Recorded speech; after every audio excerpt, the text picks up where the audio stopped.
everybody. This is going to be a very interesting night. I am joined by my guest, and why don't you go ahead and introduce yourself? Hello, everyone. I'm fake PhD investigator on Twitter and Substack, and I investigate falsified, fake, questionable degrees. And Rashad Richey has come up in this. And has it been interesting? It's been very interesting. Every case is interesting. This one is ongoing, and so you know, I don't know. He's just way out there. Some people Well, are afraid to be found out. Rashad Richey is not. yeah, that's amazing about it is that he doesn't seem to even care.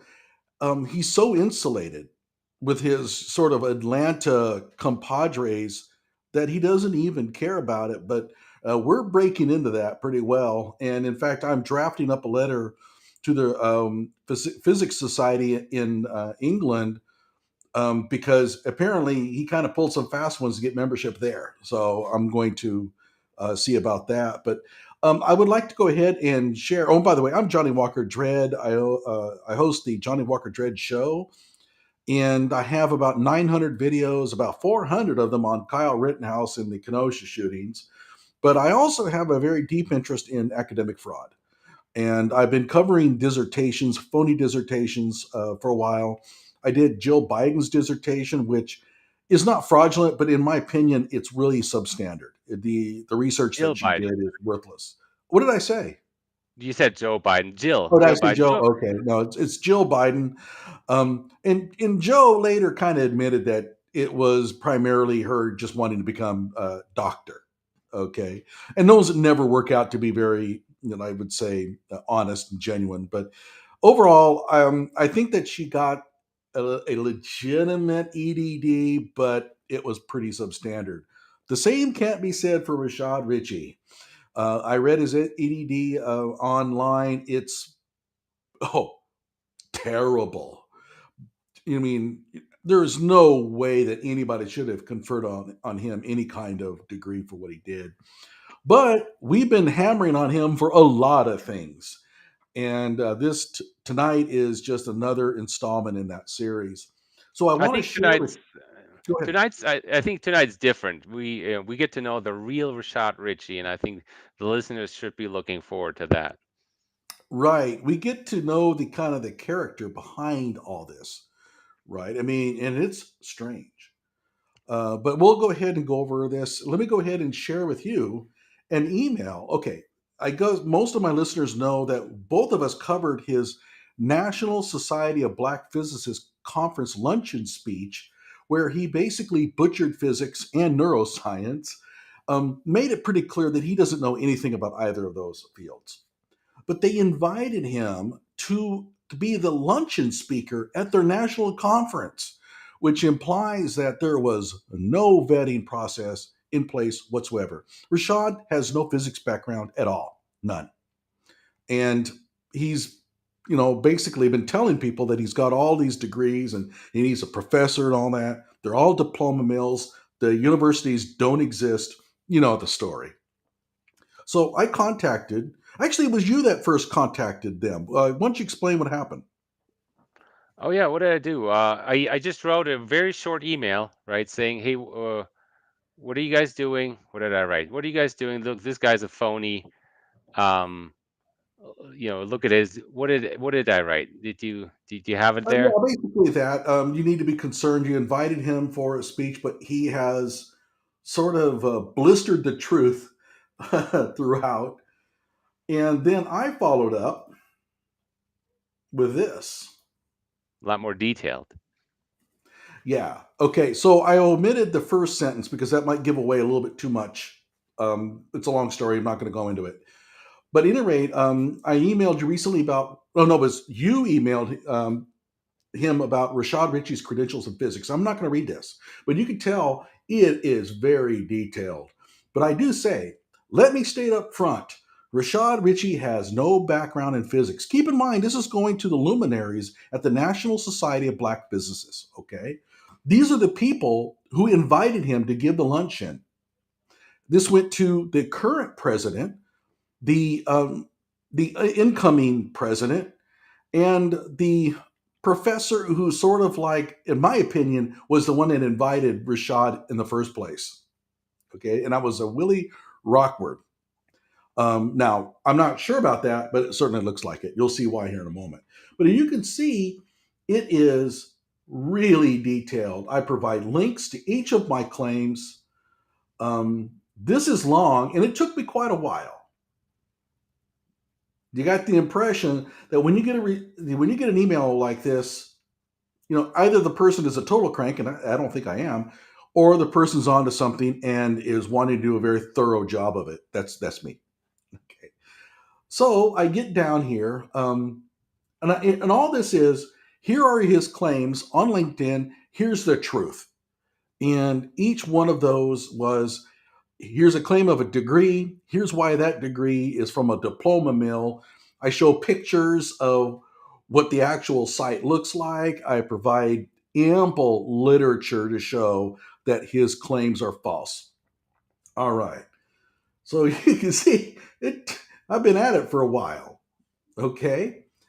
So, do you want to see what kind of response I got? Well, okay, I want to be clear. The current president of the National Society um, responded back rather, I would say, encouragingly. Is that how you would put it? He, seemed to be on board with looking into the background. Yeah, Right. And he's a noted scientific fraud investigator. He's done a lot of this. he's an So actual scientist. Yeah.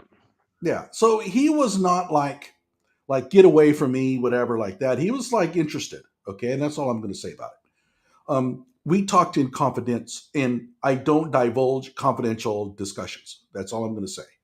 However, the person who I think invited Rashad Richey in the first place wrote this. Hang on.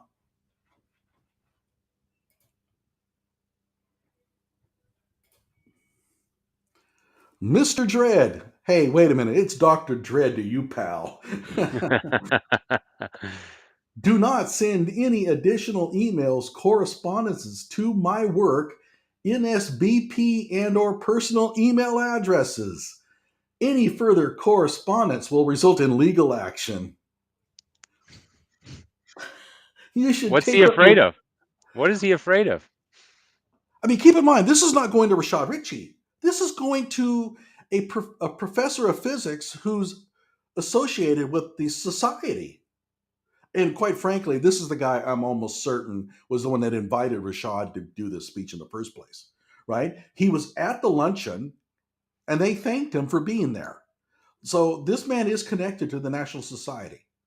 So And he has a National Society email address. his entire response is essentially this foolishness. This is foolishness. You Yeah, yeah. Our investigation of one of the people that you invited to give a speech on quantum physics, for which the person had no understanding, is foolish. And he threatens me with legal action, as in, like, oh my gosh, this man sent me email. I need to sue him for damages. Like, what the hell? I mean, even let's suppose that I was wrong on everything. Well, guess what? I mean, Rashad could sue, but not this guy. How have I heard him any? I'm just telling him, you got totally bamboozled. But this is his response. I'm going to threaten legal action if you continue any of this foolishness. Now, keep in mind here also, he says, do not send any additional email correspondences to my work, NSBP, or personal email address. So he's telling me that I cannot send any email about this to anybody else at the National Society.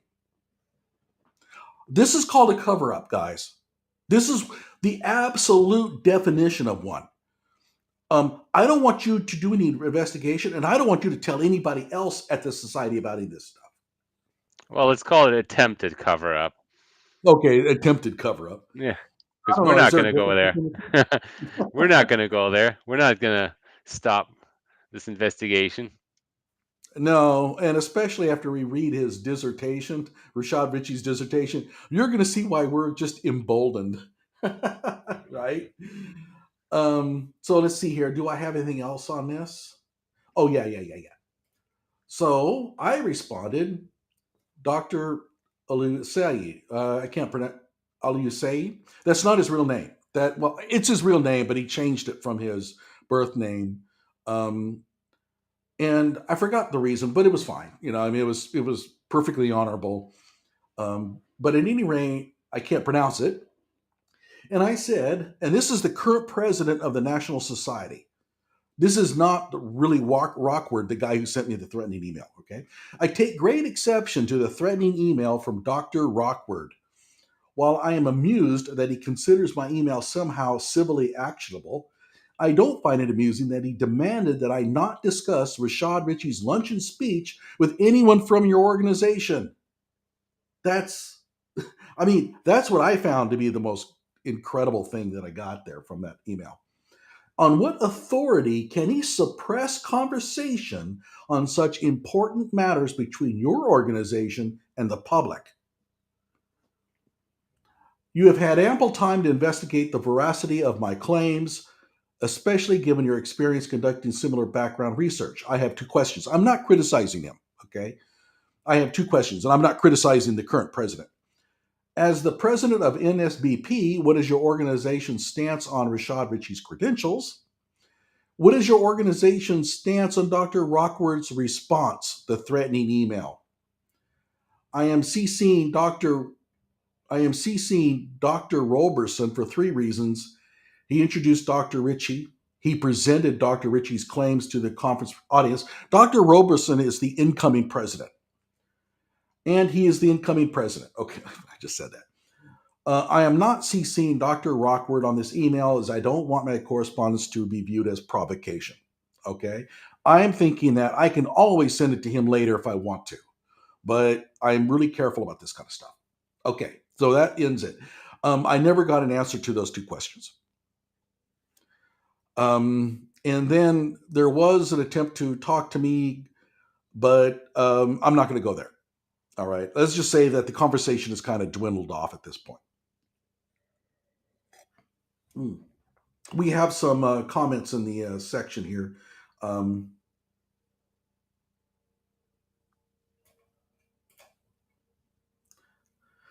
well, Neil deGrasse Tyson wasn't available, and we were desperate to put a black business guy on the stage. Okay, not going there. Um, okay, I was pretty close. Oh boy. Let's see here. Also, I hope you replied back with a lengthy email because this dude is obviously as dumb as Richie to think you emailing him has any legal recourse. Yeah, that is pretty stupid. I mean, look at this way. You get an email like that. If you're connected with a society, you let their lawyers handle it. You don't respond back with threats. So yeah, that was really dumb. And obviously he was trying to scare me away. Didn't work. Let's see here. I'd say it's 80-20 that this guy wasn't fooled, but didn't care because Richie checked the box he wanted checked. You know what the box was, I think? Money. My gut feeling is, and um, this is conjecture, but Rashad Richey was paid fairly handsomely for this speech, and the normal vetting process was skirted. It was really Rockford's friend. And I have a feeling that, well, I have no proof of it, but for some reason, he seems to be extremely defensive over the decision to bring Rashad Richey in as speaker. What do you think?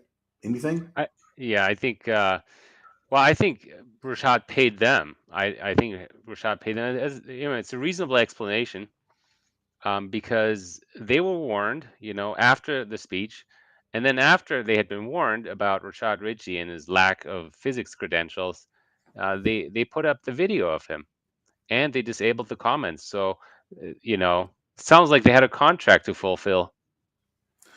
That's a good point. They did post his video, and it was the only video they posted that had no comments. Right? Do I have that right? Well, the whole video series of the conference, but all the other videos didn't have their comments disabled on Right. their, on their YouTube channel. It was only this one, and only after we informed them, or you did, that something was wrong with Rashad Richey. And Mhm. frankly, he had absolutely. I mean, they were brilliant scientists there. He had Yeah. no place in giving any speech at all there connected to physics. Anyway, if he wanted to give a inspirational speech of some sort, maybe, but not about physics. Yeah. I mean, and it would have been tough to even give an inspirational speech because at some point you're thinking, okay, why are you here? This is a physics conference. But okay, Yeah. I would have said, okay, they were pretty desperate, but at least there was nothing wrong, right? But no, having him go up there and totally butcher physics. I mean, he claimed that the signal between, well, when you change the wave function, basically what they call collapsing the wave function in a quantum entangled system, that the signal travels instantaneously. Everybody in the audience would have had to have groaned. Everybody knows it's false, but Yep. he didn't. Travel. So Okay. essentially, he's saying information can travel faster than the speed of light, which Mhm. it is not possible. That's right. Okay. So enough of that. We're going to now go in and let's see here. I have your email that you sent to me, and I'm going to share it. I'm looking to see if there's anything here that. No, it all looks pretty good. Okay. And you've been busy. You've been busy. So, what would you like to show? Oh yeah. So Rashad Richey, I think back in November, he said, "Well, hey, I've got a new job. I'm the director of global legal operations of this." Let's click on one of these. Which one? This announcements. Twitter's good, yeah. Um, so he announced, that he has a new job as a director of global legal operations. He landed a new job. Let's read that. Oh, he's blocked me, by the way. So Oh, maybe that's right. Twitter. Try the Instagram. It's about the same. Yeah.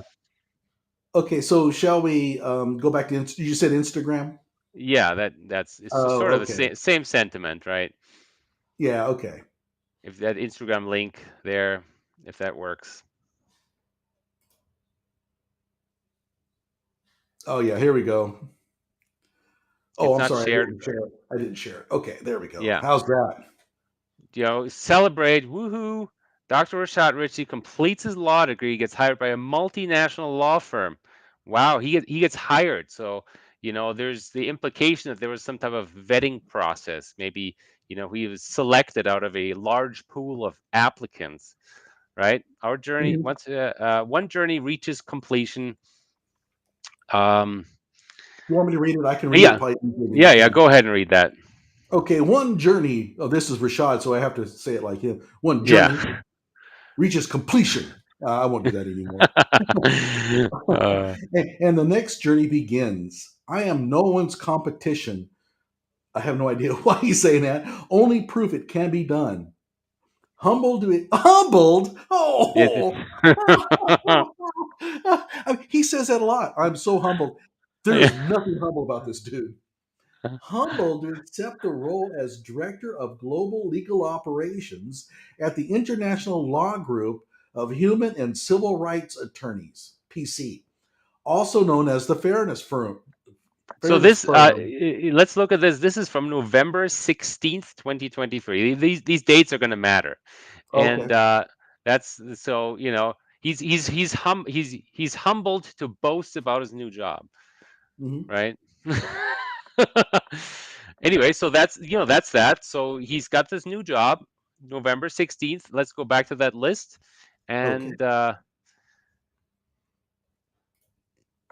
and actually let's click on well, yeah, okay, that link, the business search.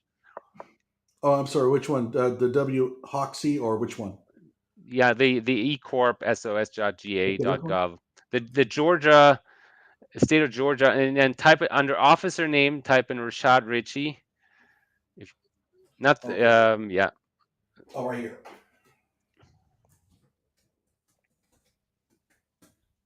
right? So this is Georgia business registrations, and we're going to look for Rashad Richey. And well, there he comes up under the International Law Group of Human and Civil Rights Attorneys, PC. If you click on that, This oh, one? not this one. This is Oh, the I'm sorry. yeah, Which one is it? See here. International Law Group, the Are you here? fourth one down. Yeah, there we go. Oh, look, it's registered on October 28th, Okay, let 18 me see if days I can blow before this his. up a little bit. Give me a second. I want to blow it up a little bit. Yeah. Okay. So here we can see that it was registered 18 days before his announcement by Erica Wilson. Now who is Erica Wilson? Erica Wilson, presumably his friend, and she's the attorney that employed him, right? So Hmm. if you zoom out a bit and or go back one, I don't know. There's links to on the bottom of this page. On the bottom of this web page, the filing history. If you click on the filing history, Okay, let's see here. very First bottom, people. Oh, the very bottom. Oh, right here. yeah, there's a filing history, and we see the annual registration for 2024. The business formation is just going to show the date. The annual registration, it shows that. Okay, so this one opens up. Yeah. Oh, I see. Then you have to share a different. Yeah. So it opens Oh up as a yeah. PDF. Anyway, it shows Rashad Richey as the CFO. Okay, wait a minute. I might be able to show it after all. Hang on. Yeah. No, I guess I can't. I mean, I can, but it's going to take a little bit of work. So Okay. he's the Don't worry about. CFO. He's actually the CFO. So and he's just days after the firm was registered, he's employed there. Wow. And then he's the CFO. You know, something has me thinking that Rashad Richey founded the firm. Yeah, So that it certainly sounds really like it. looks like, and if you go back, there's more information on the website, the Fairness Firm website. If you look at the Oh, Hoxie link on the okay, link, hang on. yeah, fairnessfirm.com. Yeah, so there we see that the website itself was registered on October 31st. So we Oh, got this is not a long-standing firm that's this is been not around, he, and it's like, yeah. oh man, this is Rashad Richey. Boy, he's like a legal juggernaut. We got to have him on our firm. Exactly. This firm Oh, was just gee, registered with them, and if you look at the website of the Fairness Firm, it's Erica Wilson and Rashad Richey, the two stars of the firm. So this firm was founded with Rashad Richey. Rashad Richey didn't land a job anywhere. He founded a law firm and gave himself a fancy title, and PC in that name of the law firm stands for professional corporation. And in Georgia, to register a professional corporation costs $50. So for the price of $50, he gave himself a new title. That's it. good God. And I like the registrar is GoDaddy.com. Well, that's a common registrar there, Oh, but is it? yeah, Okay, yeah, that's what it's I'm it's trying to common. think Yeah, but of. go back to that link list. Okay. So, oh yeah, let's go to the Fairness Firm website, right? So I've done some digging in the source code of the website, and it looks like the website was created sometime between November 5th and November 18th. Remember, 2022. 2023. Yes. Well, last So, November. and November 16th is when he announced his new job. So the firm was registered as a business on the 28th of October. On the 31st of October, they registered the website, and a week later they got somebody, and we'll talk about that as well, to make up this website. So Rashad Richey founded this firm. He's a founding officer of the Fairness Firm. And if you scroll down a bit to the people involved, who are the people involved? I like this practice areas. Okay, that's just like office suite rental Oh stuff, yeah, right? we can talk about the address too. There's more Oh, okay. revelations there's more things that are wrong with this firm, but our Okay, team, so Erica Erica Wilson. Wilson, yes, Esquire. Let me zoom out a little bit. It's a little bit large. Oh, the wrong way. She There he is. There we is. go. Yeah. So she is an actual, registered lawyer. I looked her up. She got a law degree from in South Carolina from a law school that was shortly after she graduated from that law school. The law school was shut down because it failed to maintain any standards. Which law school was it? What's it called? I have links further down. We'll look at later. Um, Was it the yeah. So Atlanta? Was it the Atlanta one? The no, John it's a Marshall law? South Carolina firm. It was sort of a Oh, pop-up okay, firm. South Carolina. Sorry. Somebody founded a firm, didn't do well. She got her degree out of it, somehow passed the bar, and yep, that was that. Anyway, so Rashad Richey and Erica Wilson, the two stars of the firm. Rashad Richey, of course, preparing for the bar that he'll never pass. Um, I find that to be just hilarious. I yeah. mean, I'm trying to imagine. Okay, wait a minute. I'm trying to imagine it. Rashad Richey taking the bar and passing it. So the bar exam is not, I looked at the bar exam. The bar exam is not like a multiple choice questions, 42 No. questions, you get 30 right, you pass the bar. It's nothing like that. The bar exam, there's a standardized national sort of a component of the bar exam. They give you a case. They give you a case like they would, they give you the files for a case. Then there's some irrelevant files in there too. Then you have to figure out what to do with that. You have to extract the correct information and write a brief, for some type of legal document for the court out of all that information. So you have to go and read through all that and extract the correct information and discard the irrelevant stuff. This is 2 or 3 hours just to work on one problem. Yeah. Yeah, I he's not mean, gonna do that. Yeah. it'd be like asking an average Joe to pass the qualifier exams in physics. You Yeah, don't and you don't stand a prayer. I mean, also, and one of the, it's just very ironic, of course, for Rashad.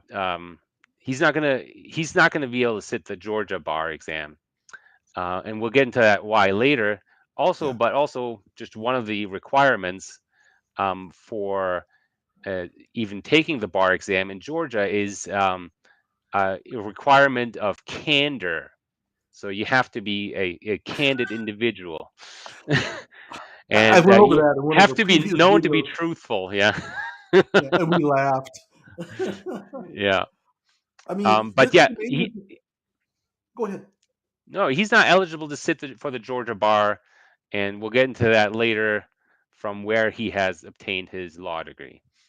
And just to let everybody know, before I forget, Erica Wilson is his attorney, according to her, Oh, and that's right. Pull that and up. Yeah. she commented on one of my videos that Rashad Richey was suing me. She issued a legal threat against you and said all of his degrees are perfectly valid and can be proven, and any suggestion otherwise will result in legal action. Or So yeah, so something to that area. I mean, and it's like she didn't so even say that they Rashad, were valid. She said that they were all accredited. credit or something like that. They were somehow she tried to legitimize his fake degrees and issued a legal threat.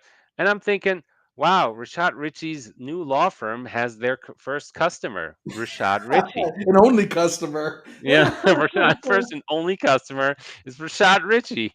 A defamation case against Johnny Walker Dredd. Mhm. Oh my God. I mean, I would fantasize about Rashad Richey being on the stand and a physicist from whatever questioning him. Oh my God.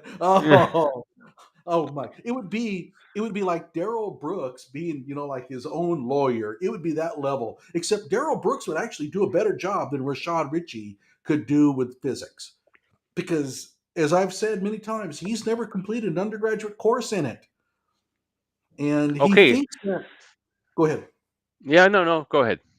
Well, and he thinks that party talk about wormholes and all that kind of stuff is what physicists do. No, we are really strong in mathematics. And this whole thing about, dimensionality and all that kind of stuff, that's mathematical. And if you don't have a strong mathematical background, including tensor analysis, linear algebra, group theory, and all that, you don't stand a prayer of answering any question from a real physicist on any of this stuff. He doesn't understand that. He thinks that listening to YouTube videos and all that kind of stuff prepares him.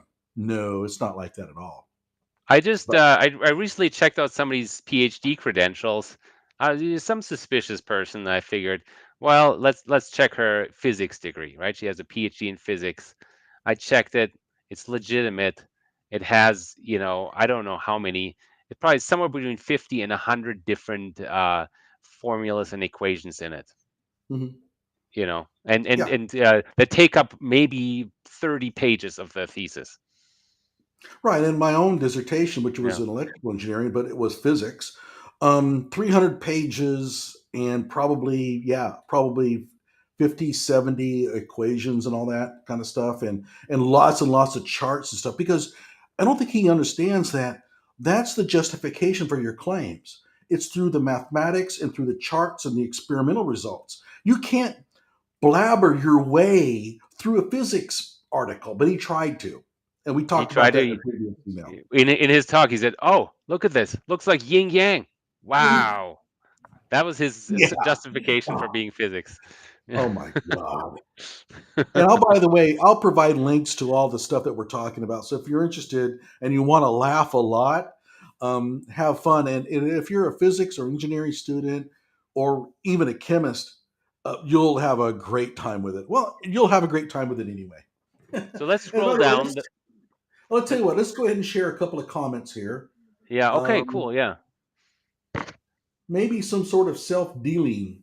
I'm learning of this stuff as I listen, but even the hard sciences have been plagued by social justice. Boy, does he have it right. And in fact, you alerted me to a recent article. I don't want to diverge too much away from it, but you alerted me to a recent article. No, it was Oliesi who did, who alerted me to an article about astrophysics diving into this wokeism. And it was bad. It was seriously bad. And I know because I went to an electrical engineering conference, this IEEE, maybe about a year ago, and I've been to like some of the physics DayMop conferences and all that, and you do get the infestation of the wokeism in there. However, if you're dealing with conferences that deal with advanced physics, you don't see much. But get into the physics teaching and the electrical engineering or engineering teaching conferences, and it's everywhere. It's bad, but And that's the you know what? Rashad Richey would agree. But we'll talk about that later in his oh dissertation. yeah. We got to get to it. I know you're answering to get to this dissertation, which, by the way, man, salute because you found it. I did not, but I don't know how you did it. But okay, let's go ahead and go to the next one here. It's creating a competency crisis in academia. Yeah, it is. And I think that part of the problem is we are in competition with China. And you think about quantum computing, who gets that worked out to the nth degree is going to be able to bust through password wise any system. That is major problem. And China doesn't play this game. They don't. And so they're going to have a major competitive edge on us if we continue down this road. Let's see here. In this situation, I would intentionally get a second year community college student to prove he's not a real physicist. Um, I think a competent high school physics student could probably do it. And I said this in a previous video. Typically, you pass your first two courses in introductory physics, then you take a third one called modern physics, typically. And in modern physics, you learn the stuff that would make your jaw drop when you hear Rashad Richey talk. Okay. All right, enough of that. Okay, now what do you want to do? Oh yeah, scroll down the page to see who else is involved in the fairness firm. Uh-huh. So I've checked out these people, and they're part of the links that I sent. So, but I'm just going to narrate this. Okay. Nazli Williams, Esquire. She's an actual attorney. She has, a law license in Cape Town, South Africa. This is the international law firm, right? Hmm. So it's very international. You have to have people from many different countries. South Africa, that's true. Then I checked, what's she has a law firm, and they have a website. It's And they recently, last year in May, they announced that we moved to a new office. Everyone, new office, big announcement. The new office is in a elementary school. It's some back room of an elementary school. So Oh apparently, my. her law firm isn't doing all that well, and she had to move into a single office in a school building somewhere. This not like a upgrade, but so she's struggling, and that's probably why she's involved with these sketchy lawyers and this sort of failing from the start law firm. And Uh, I suspect that they're not giving her any business, but this is just a way for her to make herself look more credible. But I've said it before, and I've said it again. I'll say it again. There are too many civil rights lawyers. They don't have enough work for them. And so they're graduating. I mean, every kid now wants to be a civil rights lawyer. And I think that the legal system is making it easier on them. So they're just handing out these law degrees like candy, but there's not enough work. And so you have a lot of civil rights lawyers who are really struggling financially. That is my take. I could be wrong, but I have a feeling I'm okay. right. Yeah. Well, if you work hard, you can become a lawyer, but or medium hard. And Well, or but buy then one. yeah, or buy one. But then you're not guaranteed a job. If you're not good, you don't get a job. That's the thing. If you're not good and you graduate, from a mediocre law school with mediocre grades, you're not going to find a firm that's going to want to hire you. Then what? Yeah, and there's a reason for that, and it's not. It has nothing to do with elitism. Is that they want somebody who's really good, and there's just so many of these law schools out there that are a little bit shady that people are not going to go to them. Okay. So next guy, Luc Delporte, right? Uh, Hmm. Paris, France, and Madrid, Spain. So apparently there's offices in Paris, France, and Madrid, Spain. Well, I looked them up on of course, I looked him on the Georgia Bar Association website. He's on there. He was registered with the Georgia Bar Association in 2007. So he's been in the United States for decades. He's originally from France. He's been in the Atlanta area for decades now. He doesn't have an office in Paris. There's nothing. He speaks French and he speaks Spanish, but that doesn't make him have an office in Madrid. You know, there's nothing international. This guy's a local guy who speaks more than one language. And where does he You know, live? Which city? he lives I think in a northern suburb of Atlanta. Atlanta. That shows Yeah. up a lot. Yeah. Yeah, because yeah. So and then Nicole Tucker Wilson, right? Is she related to Erica Wilson? I That's a don't good know. question. Possibly. Yeah. Possibly. She's Nicole Tucker Wilson. Is that name shows up later? She might be, married to a relative of Erica Wilson. We don't know, but she went to school with Erica Wilson. She went to the same mediocre South Carolina law school. So they've known each other since law school, and she also had an office together with Erica Wilson before this, and they shared an employee, which is Sierra Crowder, right next to it. So she's been an Mm. employee of Erica Wilson for, I guess, a few years now. So those are the people. Not much international about it, except the South African lady. Um, yeah, let's go back to the link list Okay. if we can. So I've got um yeah, so I got the links there on, oh yeah, on Luc Delporte and Nazli. in the elementary school. Yeah, in the elementary school, and there. Um, Erica Wilson. Oh yeah, that's right. Erica Wilson has her own law firm. So is still active, still registered as active. Let's click on that link and see what her credentials are. Yeah, you have to close that window. Unfortunately, that's how she chooses to make her website. Oh, okay. Erica That's pretty Wilson. fancy. Yeah. So she has a JD from Charlotte School of Law. That's closed law school, closed and failing law school. I don't know if it was ever any good. Who knows? Oh, Maybe it was really? good when. So I didn't even look at that because I figured Charlotte Law School or Charlotte School of Law, and that sounds legit. I didn't even check it. Maybe it was legit at one point, but they shortly after she graduated, they had to close because nobody was passing the bar exam, and standards were not in accordance with the accreditation institution. So um, then she has a certification, child protection and safety from Harvard University. So of Oh, course yeah. I looked into That's that. I emailed Harvard, and they said yes.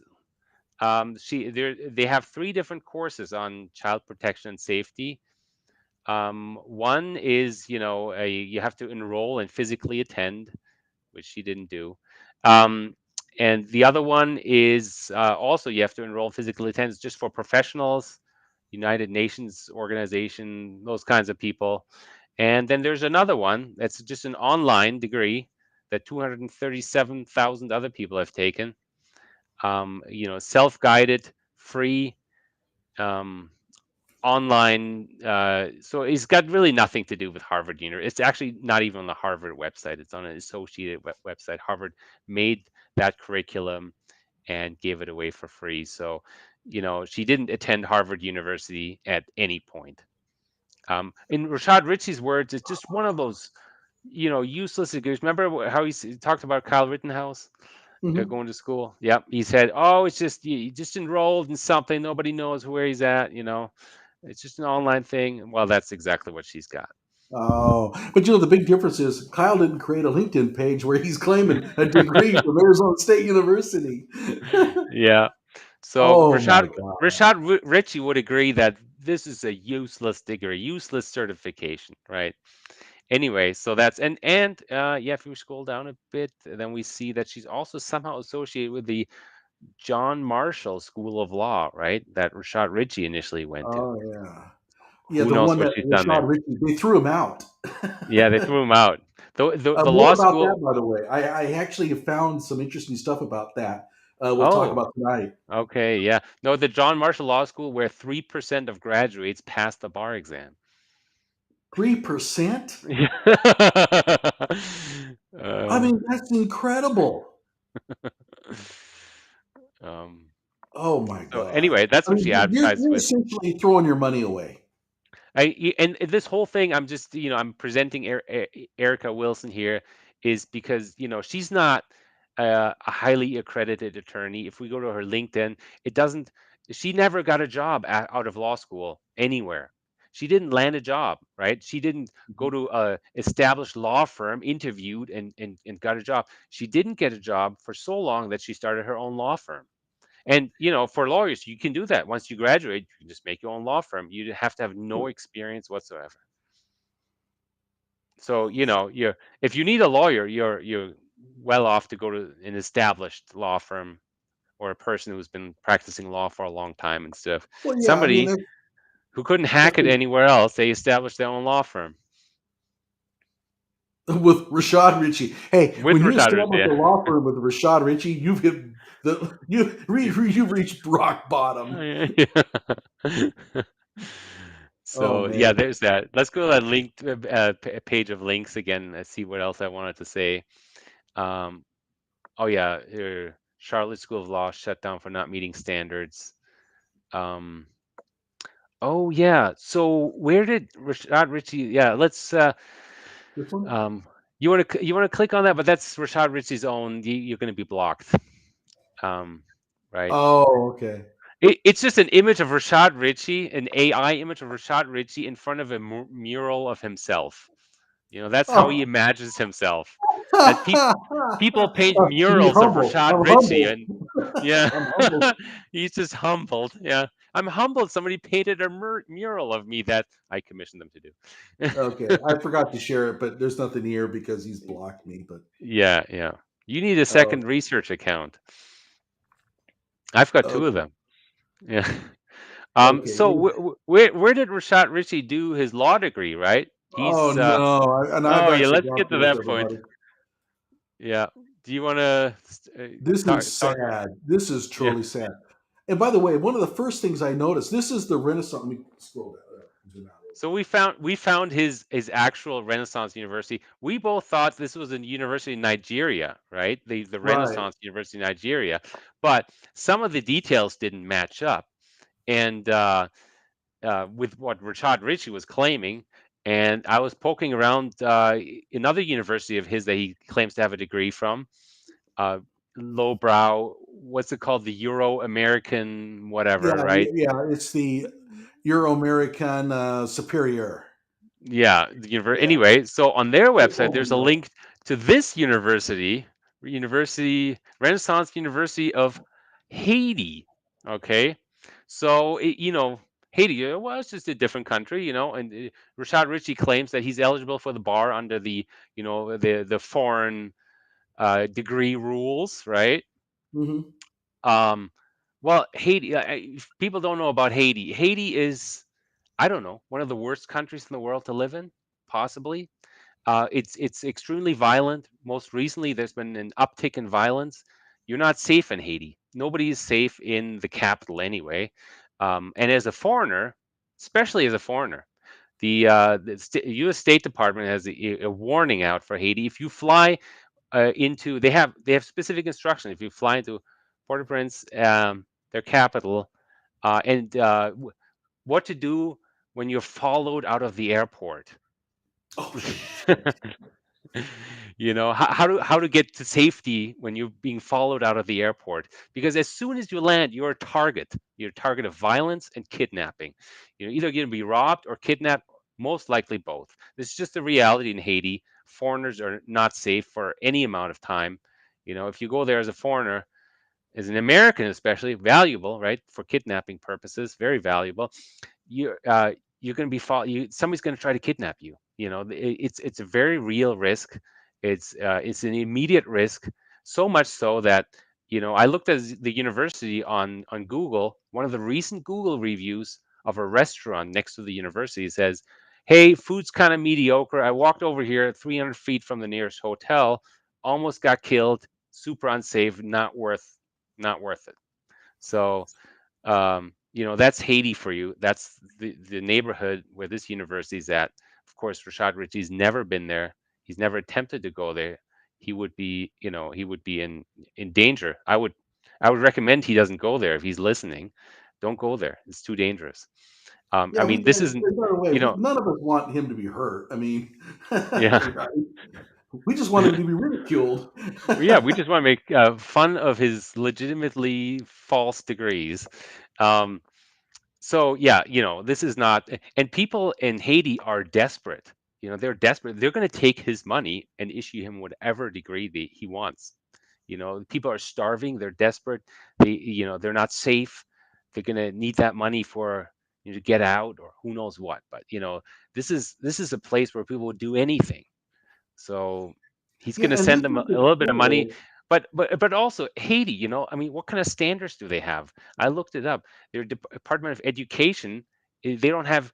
They essentially have no funds at all. They don't have funds to enforce anything, to look at any stand, to even make standards. So Mhm. there are no standards. No official standards beyond what people set for themselves at this university. I mean, the people at this university are probably trying their best, but it doesn't meet any international standards. And they have a list of people who have graduated on this website. I don't Oh know if yeah, we hang have on. I that. think I actually have Yeah, that here. yeah. But Um, Rashad Richey is not among the 306 graduates, so he couldn't even get them to put him on that list of graduates. Oh yeah, the link's right there, diplômé. Okay, Do you hang see on. it? I have to go back here. 1 second. Yeah. Okay. Okay, which one is it? Diplômé, I think. If you look at, yeah, right there, almost two down. Oh, diplomas. Or Yeah. diplome, I guess. I don't. Oh yeah, yeah. So And I did this too. I looked for his yeah, name. He's nowhere found. he's not on there. He's not on the list of graduates that they have on their official website. And it's good for them to uh, maintain an actual website in these warlike conditions in their country. By You the know, way, I love this. Oh, hang on a second. If you'll notice the let's see here. I'm gonna open. There we go. I don't know if you even noticed this. The logo has a dollar sign in it. oh, that's right. I didn't notice that. That's great. That's great. Yeah. Yeah. Oh, that's hilarious. Oh my Yeah. god. So we know what they're Uh, all about. And also, hey, somebody say, oh no, that's not his university. Rashad Richey, if you go on Google Maps and look up this university, um, on Google Maps, there's reviews for the university, and what the most recent review for the university is from Rashad Richey. oh, you're And kidding me. Oh no, you're kidding me. I didn't know yeah, that. you remember Okay. that? I think I shared the link to that.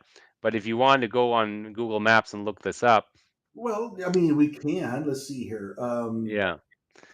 But the review is from Rashad Richey, and I also confirmed that it's from his personal Gmail account. So you can't And say, "Hey, that's what did you somebody say about posing as them? me."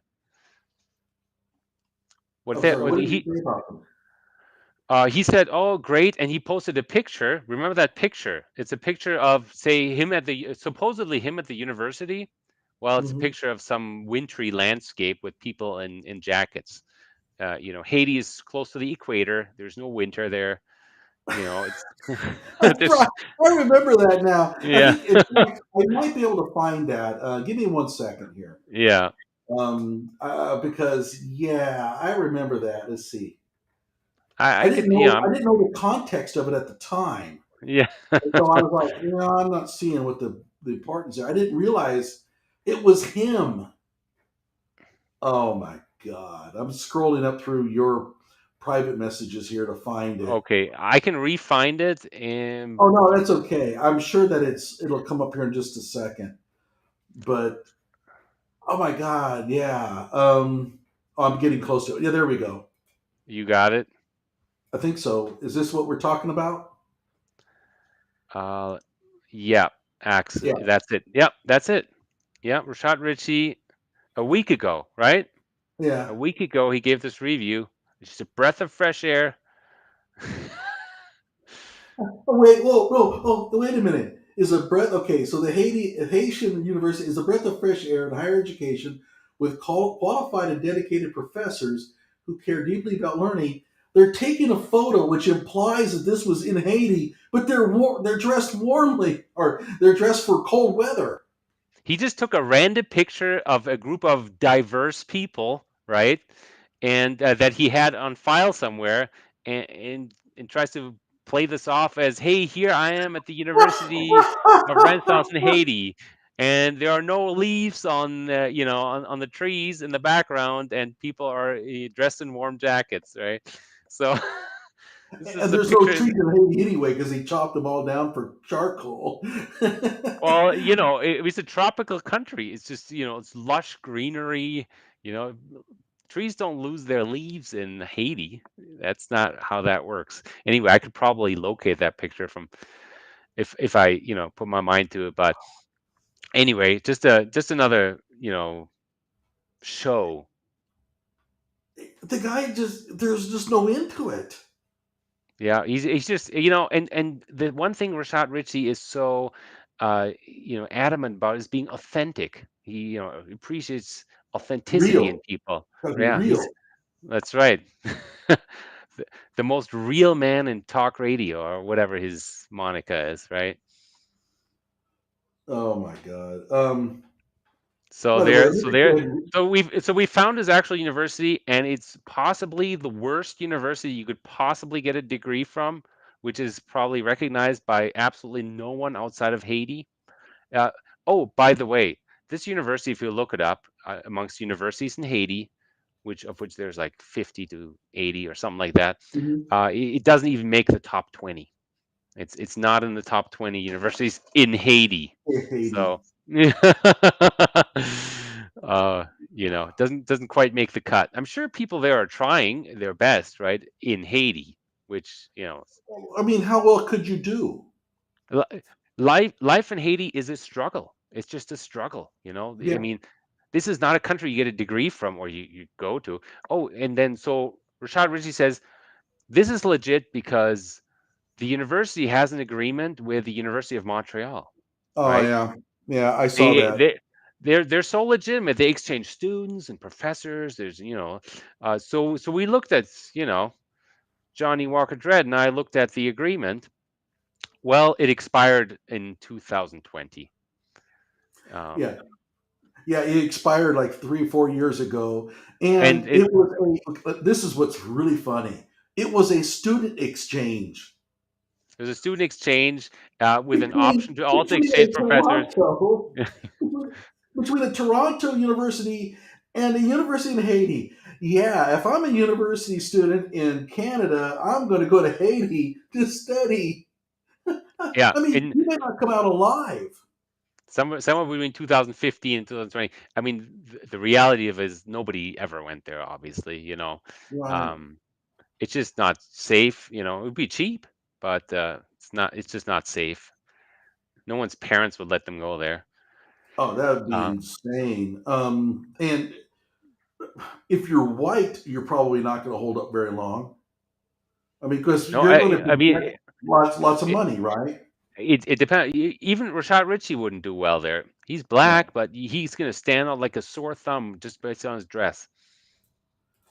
Okay, so I did do a little bit more. Let me see here. I'm going to go ahead and look through my collection here. Give me 1 second, everybody. I'm kind of closing out. Oh, yeah, yeah, yeah, yeah. Let's see here. So we're talking about those partnerships, That's right. That's where and you they look at are. these partnerships, and if you do a Google search on them, you're not going to find anything at all with any of these. For example, they have a partnership with the Republic Democratic of the Congo. Um, you can't find anything on Google about any of this stuff. Republic I, Democratic of Congo. Another stalwart of academic excellence. right? Yeah, Yeah. yeah. And then let's see here. I'll go ahead and look some more here. Whoops.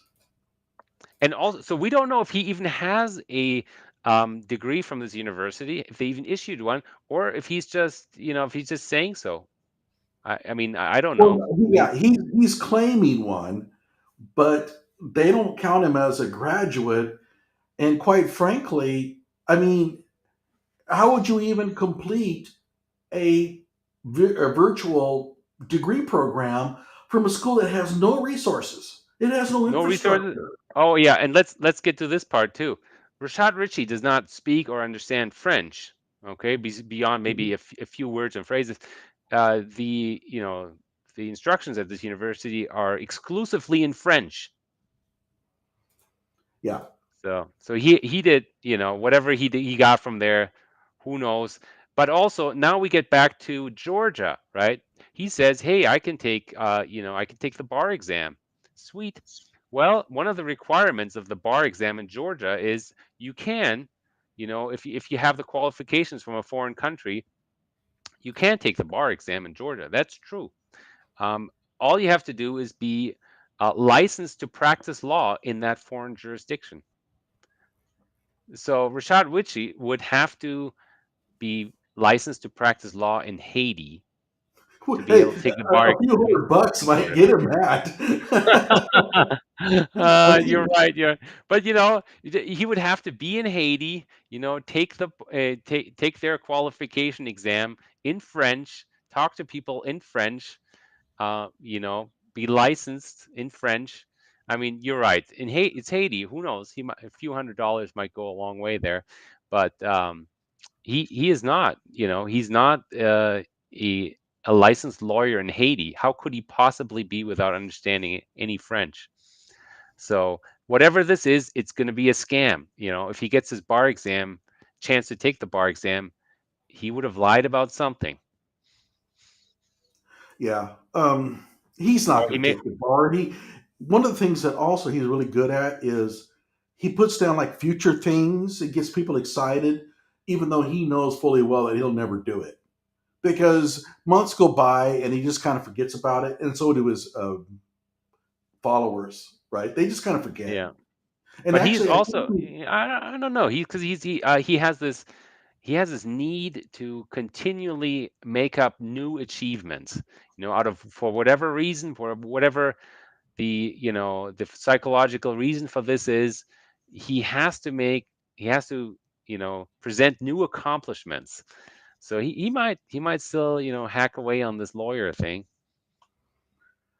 well, I don't think that he'll do that. What he'll do is he'll just come up with something new, that a journey, a new beginning, a new path towards greatness, and he'll just create a new one, and then he'll kind of move along it, and then he'll move on to a new path, and that old path will just kind of subside. Well, one of the old paths that might go away is his show on the Young Turks network. I mean, I'm not sure after the today's revelation is made more public that he's going to have much of a future there. Yeah, and um, one of the things, and I'm toying with the idea of approaching a writer from Physics Today about doing an expose on his physics background, because he pulled off a real boner there. And this is not a small deal. This is the National Society of Black Physicists. This You're is, right, and we didn't mention that earlier, but the NASA sponsors them. NASA and the American Physical Association, APA, I yeah, think, American right? Physical Society. And Yeah, Dow Corning is a big sponsor of them. And I'm not sure they appreciate this. yeah. There's a vetting process that you have to employ, and you can't allow charlatans to get up there and speak nonsense.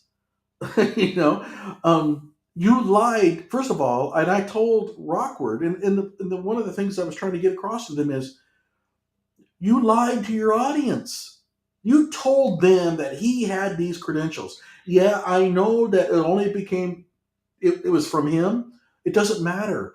You spoke the words, and you gave the false impression of his background. You're liable for that. It And so, undermines the public's confidence in science altogether. What if yeah. these scientists make a claim that the Earth is warming? Well, if Rashad Richey's part of that group, maybe that's not true. Maybe they're just making stuff up. Um, and that's something that, right? Liberals like Rashad Richey, they're belaboring. Well, people don't, believe it, but maybe Rashad Richey is not that much of a liberal. We'll see in a little bit. Oh yeah. Do you want to go there yet, or you still want to have more stuff to talk about? Well, let's look at the list. Do I have any additional links? Let's see here. Oh, We have Rashad's Rashad's review. review. Oh, Oh, I think that was that's the it. one. Yeah, Yeah. yeah, we're Okay. through with that. Want to get to the dissertation, or do you have anything else? Oh yeah. We'll get to it. Hang on. I've got it up here somewhere. I've got a Um, list of pages. It's 100 pages, or a little bit more than that. Um, okay. so Let me so back wait. this Well, down. let's establish this first. So Rashad Okay. Richey, do you want to go on the TYT website? Oh yeah, sure. Um, Or should I go to LinkedIn? Real copy. No, I think the TYT is good because that sort of sets the. I'm gonna send you the link in the private chat. Okay. Um, So go to YouTube and then the oh no, the PYT. tyt.com. Oh, Did you get tyt.com. did you get the link? I sent it you in the private chat. Oh, I'm sorry. You did. Hang on.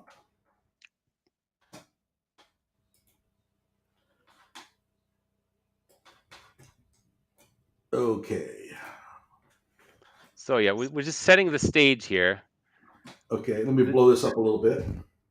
This is the Young Turks Network. This is where Rashad Richey has his show, The Indisputable with Rashad Richey, a show that brings in about, I think, approximately $1 million a year. So on just on YouTube, that's his show, and this is his profile on the Young Turks Network that establishes him. The Young Turks Network being generally said to be sort of the Fox News of the left. They are they're liberal, progressive. That's their stance. That's their catch. That's who their audience is. That's what they argue for. And so here's Rashad Richey, and this is his profile. And let's go down to where he's got his dissertation, right?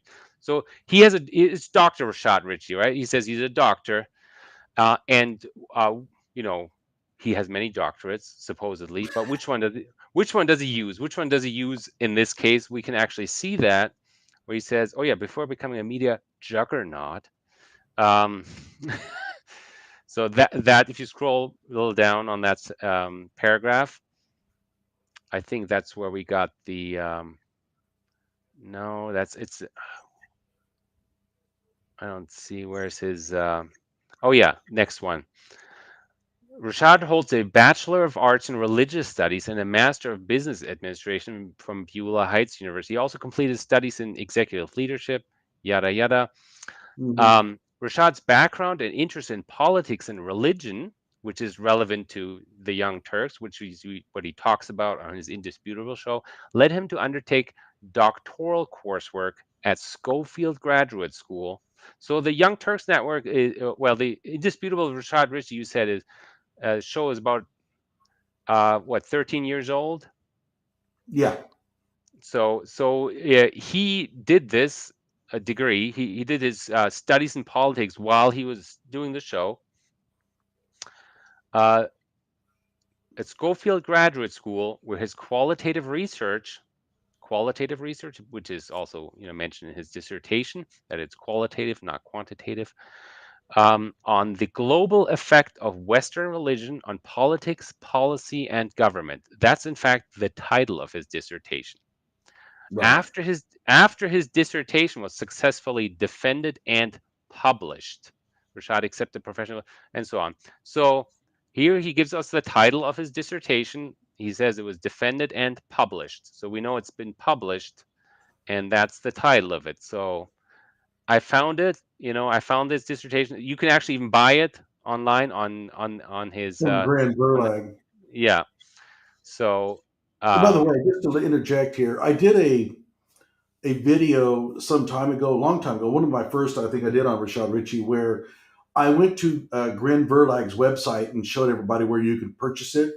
But all I ever was able to find was a preview of the dissertation, which was pretty interesting alone.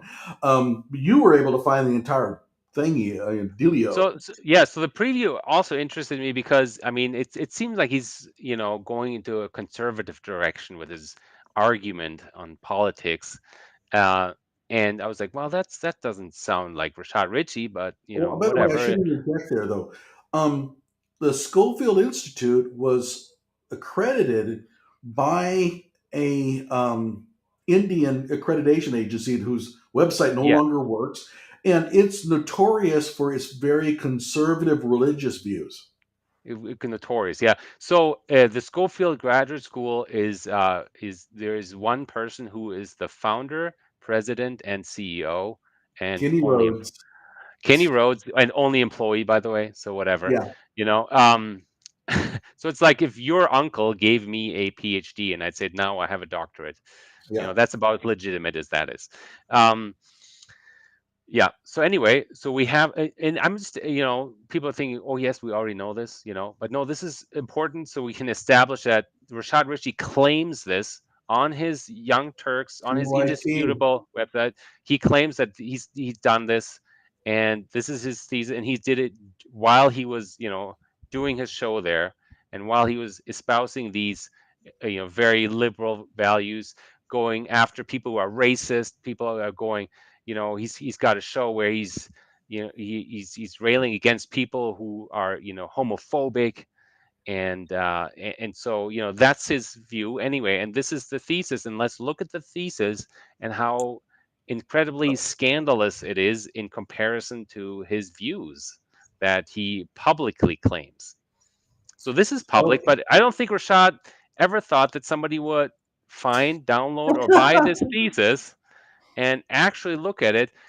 But also, I thought maybe Rashad, you know, um, maybe the people that employ him, Cenk Uygur and Anna Kasparin and Brett Ehrlich of the Young Turks Network, because he's disclosed this so openly, right, on the Right. website. So Well, he maybe doesn't link it though. He doesn't he link doesn't it. He doesn't he want doesn't anybody link to it, but see it. it's disclosed. You could find it. Sure. It's not too hard to find. You look at it. They checked his credentials when they employed him or when they made a business deal with him. So maybe he thinks that they have read it and they agree with it. So who knows, right? Or they at least they don't object to it. Mhm. And I'm saying all this because this is very different from what he displays in his everyday shows. Right. Okay. By the way, let's go over through some more superficial Yeah. things here initially before I forget them. We will publish your bachelor's and master's thesis, essays, and papers. This is vanity press. I mean, give me a break. Okay. When you get a dissertation, when you defend your dissertation gets filed with the university library, and it should be available to anybody from any university library, right? Because it's supposed to add to the knowledge base of your field. You don't see them being sold for money through a vanity press. That is a red flag that this is a bunch of crap.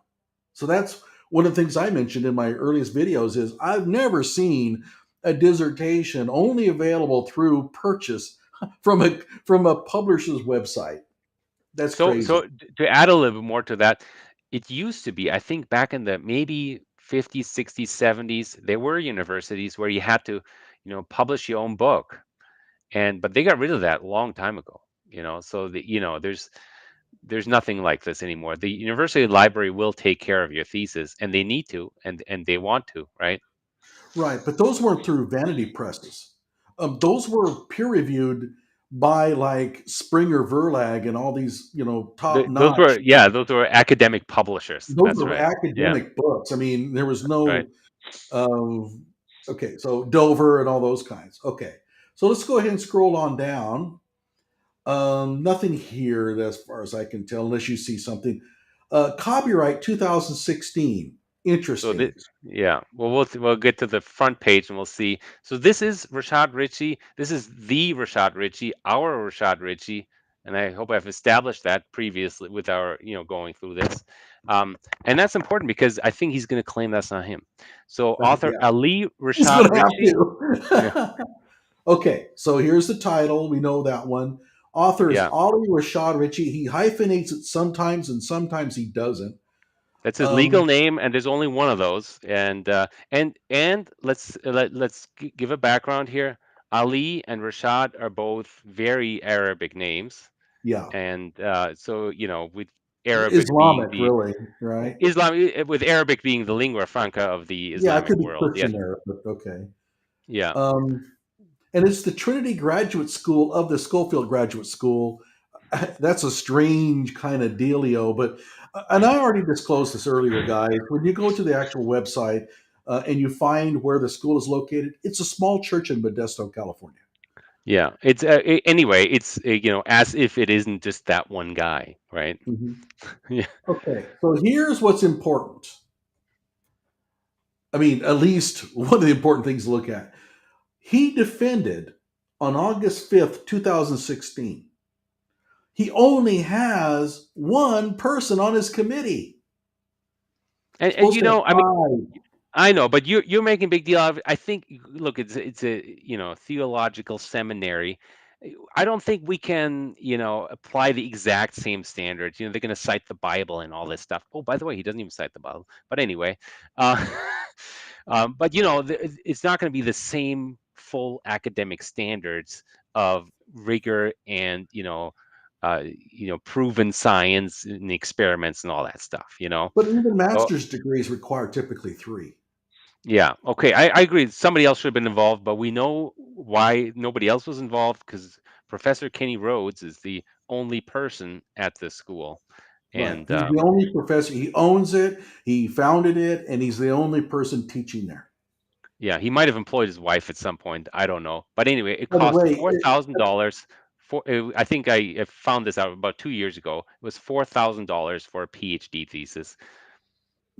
and he, by the way, he has some YouTube links, and he's out there, man. So you can actually, if you want to see what Kenny Rhodes is like, he does have some YouTube videos out on religion, and it's pretty interesting. But I don't want to go there, but um, the idea somehow that you can get a PhD from a single person is ludicrous.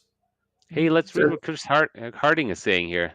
He's found Yeah, out this is something pretty else. interesting. Rashad made the announcement about completing his quantum physics PhD at the Paris Graduate School, and Willie Rockford is serving as his doctoral supervisor. Wow. Oh no! Chris, you should email one of us because we gotta get in touch. You got some skills there. He does. And by the Yeah, way, I invited him to come on tonight. I yeah, did. I don't know if I missed maybe if he was wanting. Hey, Chris, if you want to come on and co-host tonight, by all means, let me know, and I'll send you the yeah. link to it. That's Um, great. So you found yeah, Willie he's really good. Rockwood. I mean, he That finds that all that kinds makes of. more sense. Willie Rockwood is now also involved in this fake Paris graduate school. Willie Rockwood, by the way, I've checked his academic background. It's not very strong. He doesn't have a lot of publications.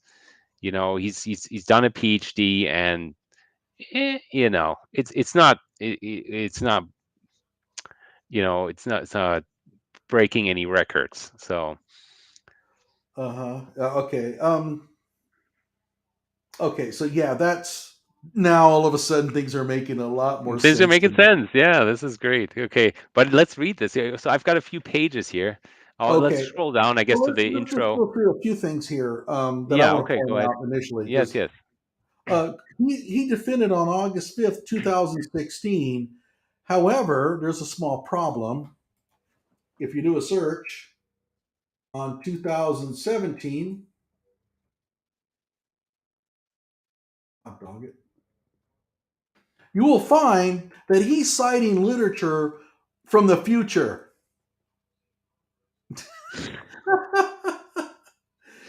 It is worth considering. For example, events as of the year 2017 involving free speech, safe spaces, and let's see here. Microaggressions. Yeah, pair 2017. Oh, here we go. Personal interview 2017. This is the interview that formed the data for this dissertation that took place after he defended. Yep. Data. By the way, don't forget the air quotes for data here. Right. Yeah, yeah. There's no data. Oh, and by the way, that's another thing. The sample size was what? One. One. uh, The and and sample and he has. size for this. Go ahead. And he justifies why that's okay. Right. And his justification was, thinking about it, it was good. Yeah, it could Let me be see better, here. but I'm sure one's I can just find it. fine. Yeah. Let me see. I'm sure I can find it. Yeah. Okay. The Multi. sample, Yeah. okay, right Yeah. here. The sample of the present study consists of only the one single congressman. It Uh, may have been desirable to include more. Yeah, you think? It may have been more desirable to include more congressmen in the sample. Yeah, because there's a thing about statistics, right? But this proved to be unfeasible for logistical reasons. In other words, it was too much trouble. And by the oh, way, go ahead. yeah. No, let's start with this. So he interviewed a congressman for this, but the congressman wants to remain anonymous. So he Yeah, doesn't name the congressman. The congressman, of course, that's totally bogus. Which congressman do you think does anonymous interviews? yeah. Which I know, one? I know it. Yeah, I mean, Yeah. um, but let's suppose that it was real. This research is worthless because You interviewed somebody and I don't even know who it is. Like, what can we Yeah. learn from that? Well, it's nevertheless adequate, right, Hmm. for the conclusions and It the goes on. theoretical In any framework. event, So this thesis has so many different logical errors that they're not even worth pointing out, really. I have a list of things I want to go through, but these are just the very the tip of the iceberg kind of things, the things that are really in contrast to what Rashad Richey is espousing on his shows on a daily basis. Um, the academic value is zero of this. This yeah. sample size is just one of those um, errors that kind of pops out. But just the logical errors in this are so numerous, and so I'm going to point out a few things. Okay, let But me go ahead and read this y- sentence here, though. It yeah, says, in okay, any event, the findings reported below, while all coming from one subject, one single person, were nevertheless adequate for formulating conclusions based on what?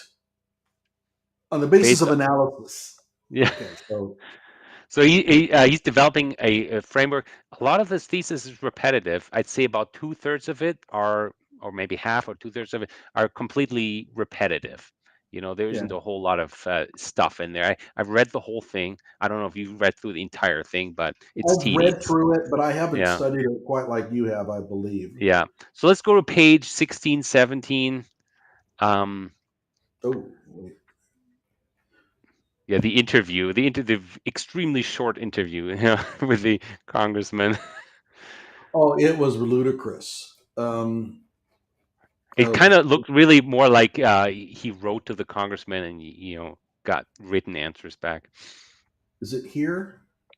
Say the top of the page. Which page number is this? This is 16. 16. Yeah. Okay. So he starts out with okay. This is essentially a thesis on the secular progressive people and their ideology, and the Christian conservatives and their not ideology but their sincere beliefs, right?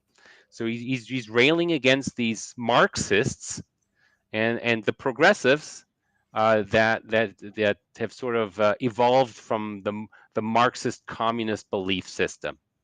So does this sound like Rashad Richey? Well, No.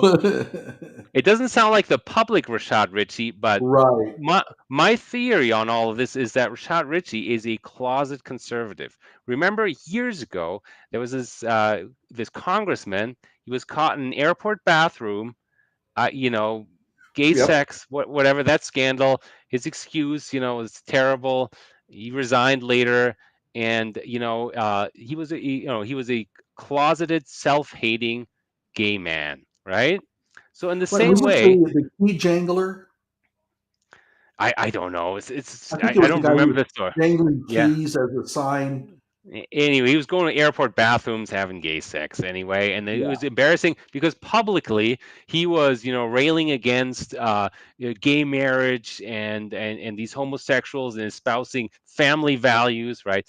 But in secret, he was like this. So, in the same way, Rashad Richey, in not so secret because this is a published dissertation, but he doesn't advertise this. He's a conservative. He just hates himself, but he's a conservative. These are his beliefs. He's a deeply religious man. And the one thing that rarely comes up is the gay thing, right, on his show, but he does go for it.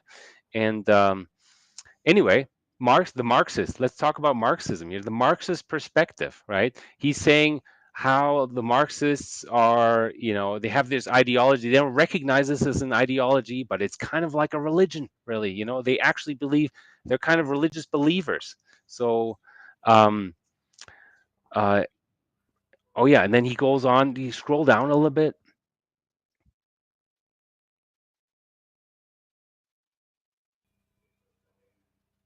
Yeah, keep scrolling. I think I'll go to page 17. In fact, right here. Um, oh yeah, in principle, adopting the Marxist perspective would prevent one from ever taking anyone else's convictions in good faith. Those darn Marxists, right? So they can't really, they can't change their mind. They're just going to believe what they believe. This is exactly the sort of thing that can be seen, for example, in Sanders' claim. He's railing against Bernie Sanders here, that leftist bastard. Um, Rashad Richey's had it up to here with Bernie Sanders, right? Bernie Sanders claimed that Islamic terrorism is primarily caused by climate change. This position assumes, as a matter of course, that the Islamic terrorists cannot possibly mean what they're saying, namely that they're positively inspired by the Islamic faith and not driven from behind their backs by motives that they do not understand. The Marxist perspective requires one to assume that one has the intellectual and even metaphysical high ground. So those Marxists, right? This, for Hmm. example, is what meant by the famous phrase of that religion, that the opiate of the masses. The idea is that as a result of believing in religions, people get their attention diverted away from the real problems. Anyway, so he's going on and on about this. And then, let's go back up to page 11. Before we do, maybe you can Yeah, answer yeah. this person's query. They're wanting to know how to follow you. Who's he? My name is Fake PhD Investigator. I'm on Twitter and Substack. So it's at fake PhD underscore reveal on Twitter. Okay, and before we I'm leave, you can type that into the chat. yeah. Before we leave, we're good, and so that people can follow you easily. Okay. I'm also All on right. Blue Cool. Sky. If you're on Blue Sky, but I don't use it as much. Um, yeah, fake PhD investigator. I think if Okay. you just type that into Google, it'll my social media will pop up. Okay. So, what do you Um, want me to do in here? yeah, page 11. Page 11. Yeah, or just type. Or you can also just search for. But yeah, page 11. Go back up. So this is the tone of the dissertation here. We're talking about gender ideology here.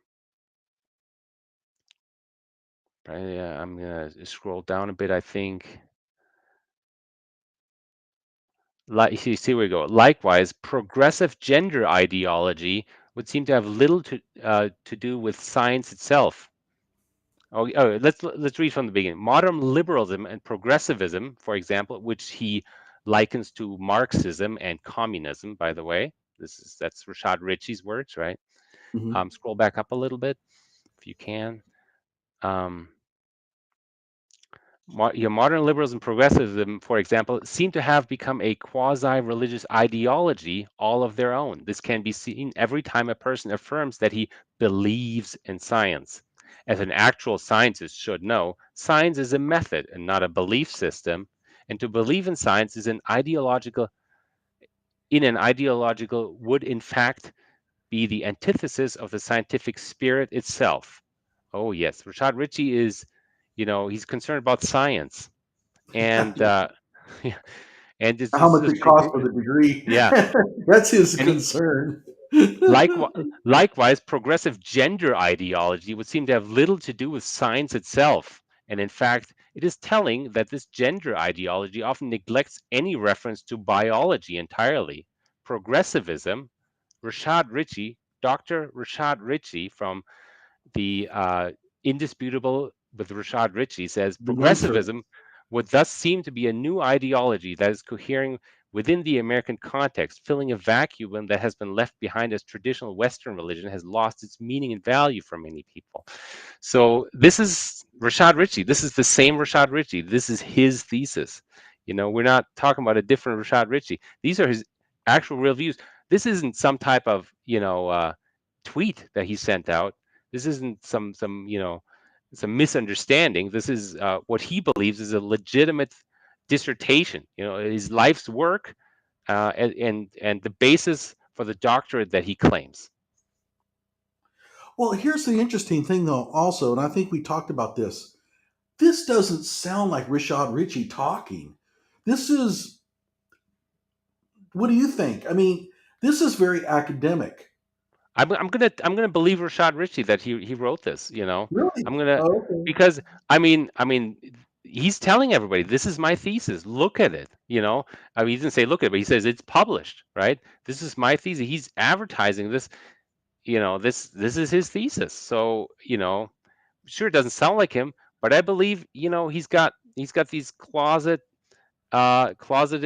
conservative views that he doesn't like to let out on the show. Why? Because of money. I think he might have even tried his luck with on the conservative side, right?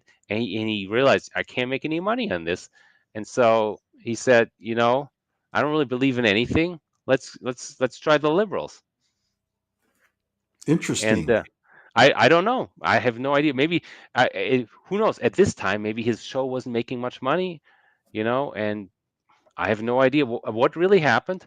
But this is Rashad Richey's thesis, and frankly, people have been canceled for much less than this, right? Do you agree? Yeah, yeah. Yeah, yeah. But here's an Copy paste. interesting Yeah, point. yeah. An interesting point here. I think this is copy paste from religious apologists. Who knows? Yes. Kenny Rhodes does apologetics or whatever it's called, right? Apologetics, something like that. That's one of his. This was written in 2016. So Referencing things from 2017. yeah, but anyways, it's supposedly written from 2016. Anyway, that's about the time frame, And let's go to page 34. I think we'll all find that very enlightening about Rashad Richey. Page 34, he's talking about. I'm going to warn everyone. He's talking about colored people. So if anybody is concerned about this kind of thing, he's Right here. so he's talking about the gay marriage, right? This is one of his points: gay marriage. Scroll up just a tiny bit. The issue at hand becomes especially virulent when people who disagree with gay marriage on principle begin to be seen as bigots by advocates for gay marriage. He's belaboring the fact that if you're opposing gay marriage, you're seen as a bigot. That's just that's a terrible It's thing. a complaint. Yeah. Just you can't even oppose gay marriage without being called a bigot. Rashad Richey is over it. Yeah. In a And it says, way, in a way, it is yeah, possible to make a seductively simple analogy and argue that opposition to gay marriage is no different from racism against colored peoples. Seductively simple analogy. yeah. In other words, you can be fooled easily by people who make this, who equate the issue of gay marriage with racism. Racism against colored people. Who? I Oh mean, yeah, it who? shows up Really? everywhere. You know, Colored peoples, colored colored. people. I mean, really? I don't think I've heard anyone use the word colored people except to refer to how in the 1960s people used the word colored people. Yeah, Nobody says this. Nobody, except, and if somebody uses it genuinely, and last year actually, a congressman, Eli something, used colored people in Congress and got in trouble for it, of course, right? Because it's derogatory, right? This is the language Rashad Richey uses against black people, against black people. I'm saying because I think he sees himself as a white person. He lives in a suburban mansion on a lake with his Mercedes. He's living. Is he living a white person's life, and he's thinking of himself as a white person, and that he's referring to these lowly colored people, right? This is Rashad Richey. Rashad Richey of Indisputable with Rashad Richey, Dr. Rashad Richey. Or should we say, Doctor, you can't even call gay people, you can't even be against gay people without being called a bigot, Richey, right? If he here's if he another. wants, right? If he wants his doctorate, let's refer to him by this doctorate where he rails against gay people, gay marriage. Yeah, go ahead Well, and read here's an that. interesting one here. He says here that it is not the case that opposition to gay marriage implies an opposition to gay people. So he's basically saying that uh, it's okay to be against gay marriage because you're not really claiming that gay people are there's something wrong with them. You just don't like the marriage between them. That's right. So he's rather the critical point would be for many believers that in traditional Western religion, marriage is a holy sacrament that's been defined by above as the union between a man A and a man and a woman. woman. This is So Rashad Richey's. Yeah, really, he's you know So he's agreeing with a lot of conservative viewpoints. Yeah. He is a conservative, frankly. This is his work, right? This is his life work, what he wants to be remembered by. He has considered this. He's taken weeks. This isn't years. This is, not a work of years. He's taken weeks to think about this, to rewrite this, and to put down his view and then publish it, and refer people to this thesis as his work. So this is his view. This is his true view. This is Rashad Richey, and he's railing against these liberals, these progressive liberals like Cenk Uygur, Anna Kasparin, and Mhm. Brett Ehrlich of TYT. He doesn't like those people. He doesn't like those people. The only reason why he's there is he wants to make money. You know, I and think that the mention of colored people is just that's very interesting. I mean, it's not interesting. It's a reason for anyone to get fired. I mean, people Yeah. have if you're referring to these these colored people, it's in there 3 times, right? If you want to go back to or do a Oh no, search, it's in there more than that. Well, let me just do a search on it. search on, yeah, I Um, think, yeah. How many times does it pop up? it shows up. It shows up 3 times. 3 times, yeah. Right. Color, yeah. People believe But that keep in colored mind, people should be, yeah. our discussion of this word, bringing it up, could get us. I mean, if we were like employed by some publishing company, would get us in trouble. Just I don't. even talking about his use of the word colored people. Yeah, and you see that nobody at that German publisher has read this, because this wouldn't pass muster. This is not something they're gonna publish if they know about this. Yeah, Yeah, and just a scroll comment. scroll down just a bit more, because the next mention of colored people is just a bit further down on here. This is wait, yeah. There's many people. This is part of why the liberals and progressives tend to think of themselves as being on the right side of history. The idea would be that just as opposition to equal rights for colored people has been consigned to the dustbin of history, the logic is that the same will eventually inevitably happen with opposition to gay marriage, right? So his point is very clear. And why is he using color? It's just terrible. Rashad Richey, I mean, really? Okay, let me ask you this: Yeah. what are the chances that Kenny Rhodes wrote this? Well, the chance. I don't know. I don't know. But I mean, okay, here's what I would I've investigate. tried to reach Kenny Rhodes, but there's Yeah. no. I don't have a contact for him.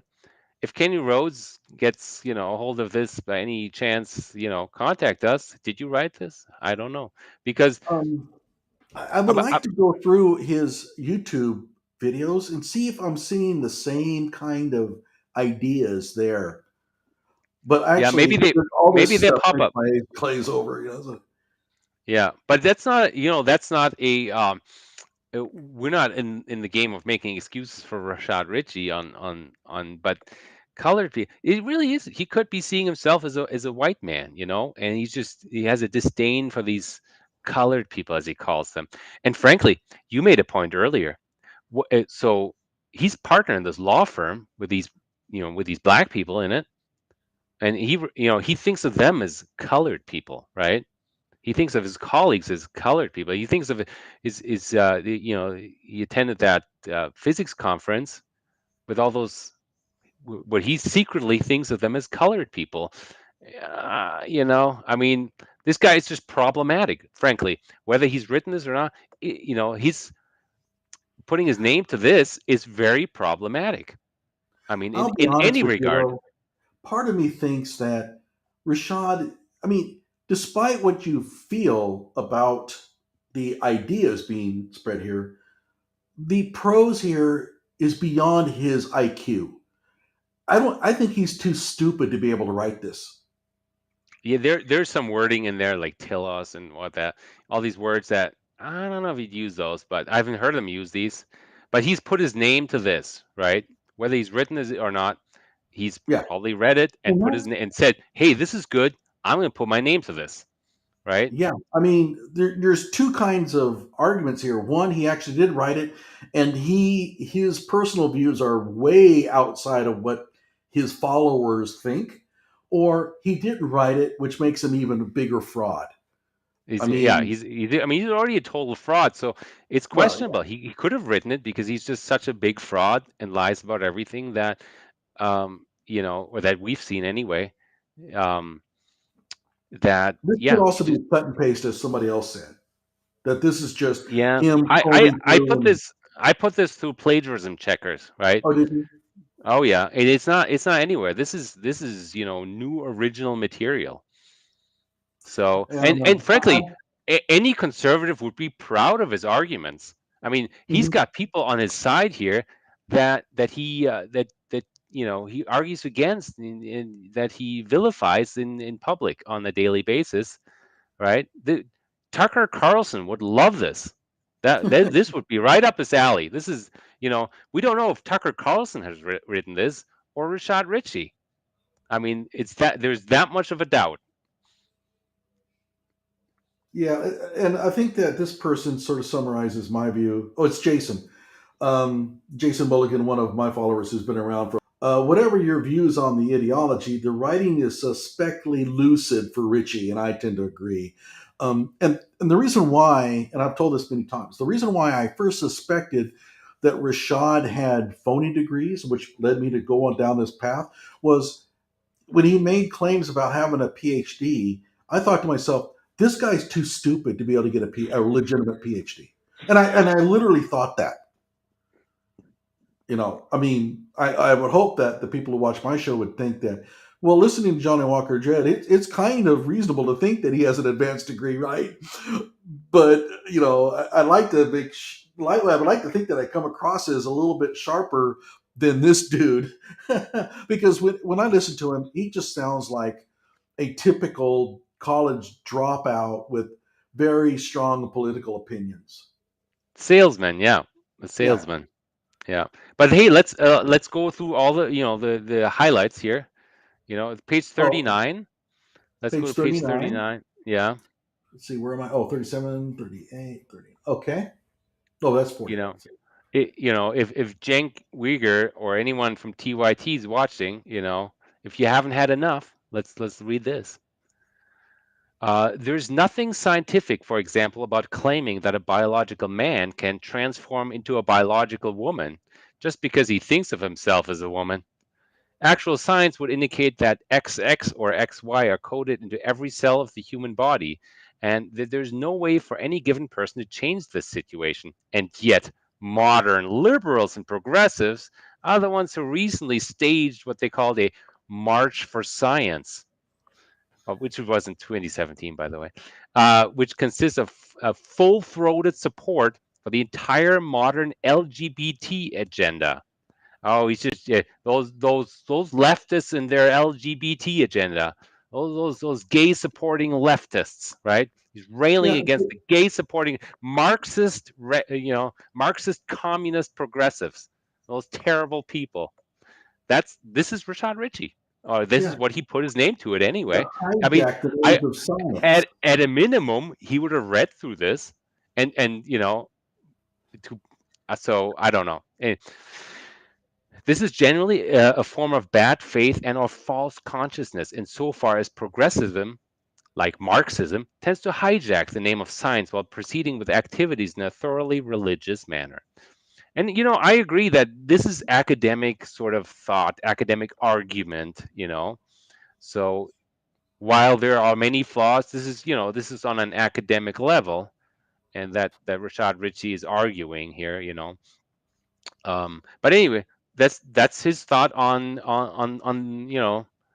the gay, lesbians, bisexuals, and transgender people. So I don't know if he has a place at TYT, with these views or with putting his name to these views. And frankly, if Cenk Uygur thinks that have checked his credentials, that is those are his thoughts, then Cenk Uygur of TYT, you know, is just praying to the god of money because Rashad Richey has got 1 million followers on his account. Just recently, Rashad Richey announced 1 million subscribers to his Indisputable with Rashad Richey TYT channel, YouTube channel. Mhm. So. and so he's supporting this guy with these views, and I have no idea how those two jive together, other than they're both earning money with that. So you know Wow, man. So the good the bad people in this thesis, and this is it goes throughout the whole thing. Like I'm saying, the more you read of this, the worse it gets. So the good people are the conservative Christians that that have true beliefs, and the bad people in this thesis are the Marxist, communist, leftist progressives. Those are the bad people in this thesis, and there's no two ways about it. He calls them bad. He calls them deficient. If you look up, there's a word in there. Um, let's skip to page 54, maybe.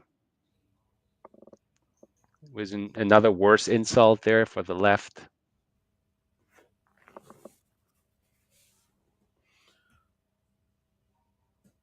Okay. There we go. That's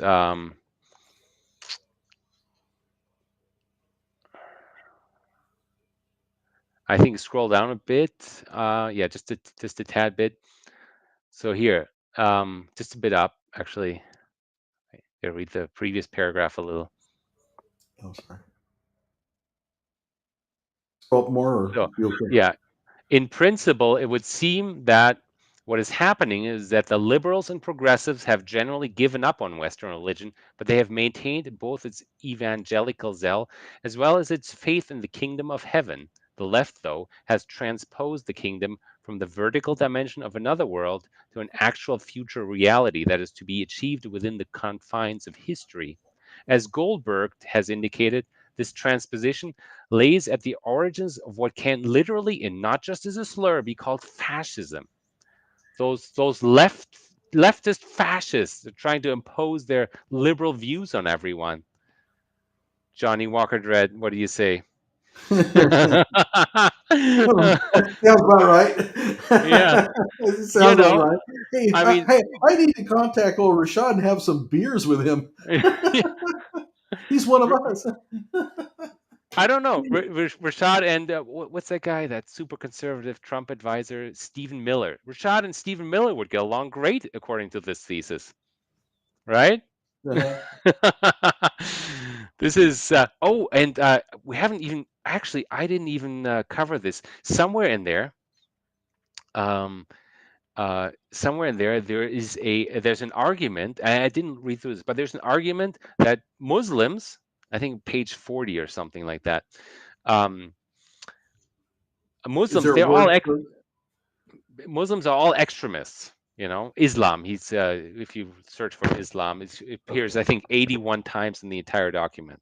So he's going on and about Islam, Muslim religion. He's got no love for it. ISIS is sort of the pinnacle of Islam. That's what he explains in here.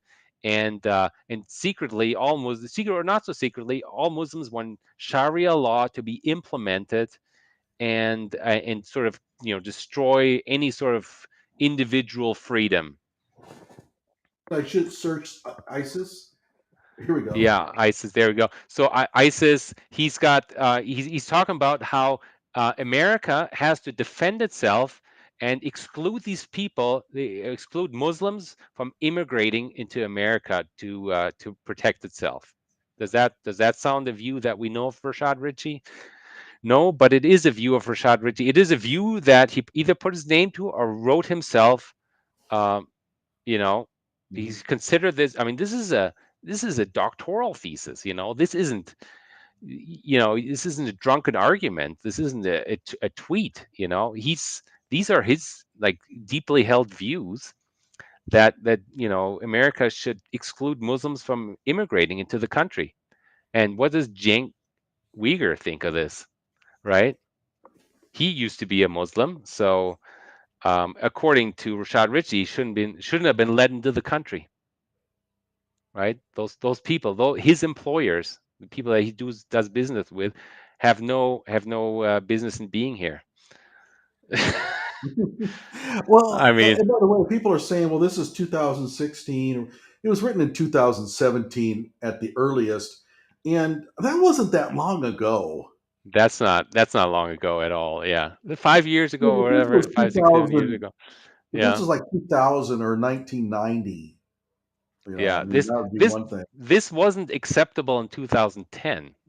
This wasn't acceptable in 2000. They have this view on, this might have been a 2000 view on gay marriage. Frankly, Mhm. some Democrats might have had this view in the year 2000 on gay marriage. Frankly, but this is not a 2016 thing at all. And and actually, you know what this document argues? That real true values, they are timeless. Mhm. That's a core argument of this document. uh, and So he can't back out of this. He can't back yeah, out of it. you can't back out of this now. Let's go to the last highlight. I want to on page 83. Okay. Yeah, he's talking about white men. Rashad Richey has an opinion on white men. Oh, I bet. Yeah, Okay, you and said 83? 83, yes. Okay, hang on. Maybe I won't have beers with him. Yeah. Well, no, I think you would. Yeah. Oh, so really? Oh, ouch. Yeah. So let's read this part. In this context, whatever the context here was, it is worth considering the general ideological realignment of the two main political parties within America. The Democrats used to be the party of the working class, but it is primarily the white working class that got Trump into office. So Trump into office was, of course, at the end of 2016. This is after he defended his thesis. This is surely a result of the Democratic Party's full embrace of the secular progressivist ideology, from which pers- from which perspective the term white man is increasingly used as not a description, but rather as a slur and a criticism. Yeah. Rashad Richey Rashad Richey is tired of white men being demonized. Rashad Richey has I had mean, it up to here with vilifying white men just for who they are. but this is what makes me think that maybe this might have been Kenny Rhodes doing his little thing. But then why would Rashad Richey sign off on this? I I don't mean, know if he's this is read it. his thesis. About He's his nothing in thesis. it. Look, we're talking about Rashad Richey here. Yeah. But I in mean, either case, this is a scandal for Rashad Richey, frankly. yeah. And I don't know why nobody's looked at this before. I mean, the thesis for sale. Anybody could buy this. Like Cenk Uyghur, for example, he could have bought this thesis and just looked into it to see what his fellow YouTube, TYT member there, what his true full views are. I mean, when I talk to somebody, I get to know somebody first, and I get to know somebody well, and they say, "Oh yeah, I got the PhD thesis." I'll look it up for fun, and see, oh yeah, this is what he thinks. This is what their view is. This is what they worked on for a long time, and you just got to skip through it. But even if you skip just through the table of contents here, it becomes very clear what this is about. You know, Well, and You'd here's have to what. argue that Rashad Richey didn't even look at the table of contents to sign his name to this. If you claim that somebody else has written this, because the table Well, of let's just contents go makes it there. very clear Let's just what's go going on. there. Yeah, If you look at the table of contents, okay. yeah. You got Um, this. You go about Marxist case study, gay marriage. Ooh, okay, ISIS. What's going on here? I mean, this is a religious thing, and he's done a case study on gay marriage. All right, this is, yeah. okay. Well, okay. So, all right. We're looking at possibilities here. We have to think Rashad Richey because so we need to really like think about what we would be like if we were oxygen deprived for when our in our childhood, and he he buys a dissertation written by somebody else for a certain amount of money. I'm going to give 4,000 because I want to have the title of doctor, Okay, and so yeah. he pays this money, and the next thing he knows that this thing is for sale on Grin Verlag. He can now claim to have a PhD. Who's to say that he's ever looked at this?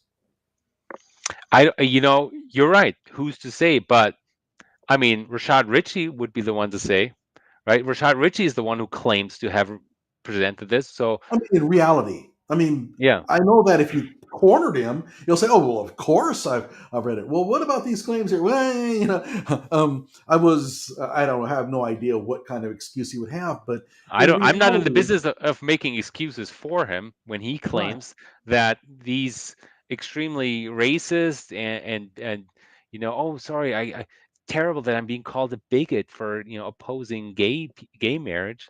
Anyway, so if he claims this, I'm not going to say that's not him. I'm going to make this excuse for him. He's such a fraud that if he puts this out and he publicly claims in so many places, including the TYT website, that this is his, I'm willing to take his word for it. Let's call him out on it. Let's put the fire yeah. under his I butt mean, for this. obviously, He either need he way, it's not a good look. it's not a good look. He needs to explain this. He needs to publicly explain these views.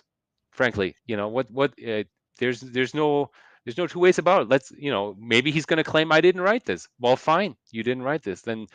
But by the way, so this is the doctorate that he always claims he got his title from, right? He Yeah, says I have an EDD and when and a PhD from Schofield Graduate School. That's on his now defunct website, rashadrichey.com, and on the TYT website. Now, of course, I've archived these publicly on archive.org. So these aren't going away. Rashad, you can delete your things now, but it's too late. This is all and it's also archived, on our show. archived in perpetuity. We've secured all the evidence. If your LinkedIn your LinkedIn page, everything is archived and secured. So whatever you want to change. So my suspicion is that his Schofield PhD is going to disappear very quickly from his LinkedIn website. Yeah, I mean, this is He's not going to be able to claim, he's got a but yeah, problem or, here. or He's going to he's have just to going to fix it. say, "Oh, this foolishness. I'm not going to go into it."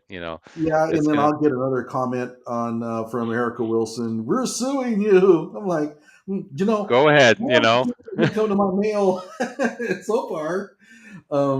So, I, and I by the think I way, think that Rashad Richey should go ahead and sue us because he might learn something about the legal process that he doesn't know yeah, yet. that'd be the Yeah. only way you learn anything about law. And by It- the way, Erica Wilson, if you're willing, if you're listening here, one, your client would have no chance on the stand on any of this, especially in the physics area. But also, judges hate people who claim phony law degrees. or or or or, That's or so lie to the judge, they yeah, anyway. But the legal process, it's just not even going to get there. They yeah. don't know how to file anything in court. They have no idea how any of this works, Oops, what did I do? What did I do? right? Oh, hang on, I want to. Oh, by the way, hey, you know, just reminded me, Erica Wilson has made a threat of legal action. Is that correct? Against Yeah. you? Yes. So that is actually against the ethics code of most bar societies to threaten a lawyer cannot threaten legal action. That's like Well, she most didn't even basic threaten thing it. of. She said she was Yes, she suing did. me. Yeah. Oh, yeah. What exactly does it say? Let's go to that. Do you have that? Anyway, I think it might be in violation of their ethics code. But if you It, find anything, you put it in the chat window. I'll pop it up. By the way, I yeah. wanted to make a mention here. We're both PhD investigators, but when you look at this, there's a serious problem here in that this is a qualitative um, PhD dissertation that is addressing the liberal arts for the most part. Okay, it's in religion, all that, and you'll notice the lack of any kind of citation of anything. This is written stream of consciousness. There was no compilation of the research foundation, research body that one would normally accumulate, and from that glean a conclusion. This is written clearly from a person's like views straight up. This is stream of consciousness. And you can also see it here. Take a look. Look at the lack of citations. There's There's not. no Yeah. attempt here. There's no attempt here to really do research. This is not a researched article at all.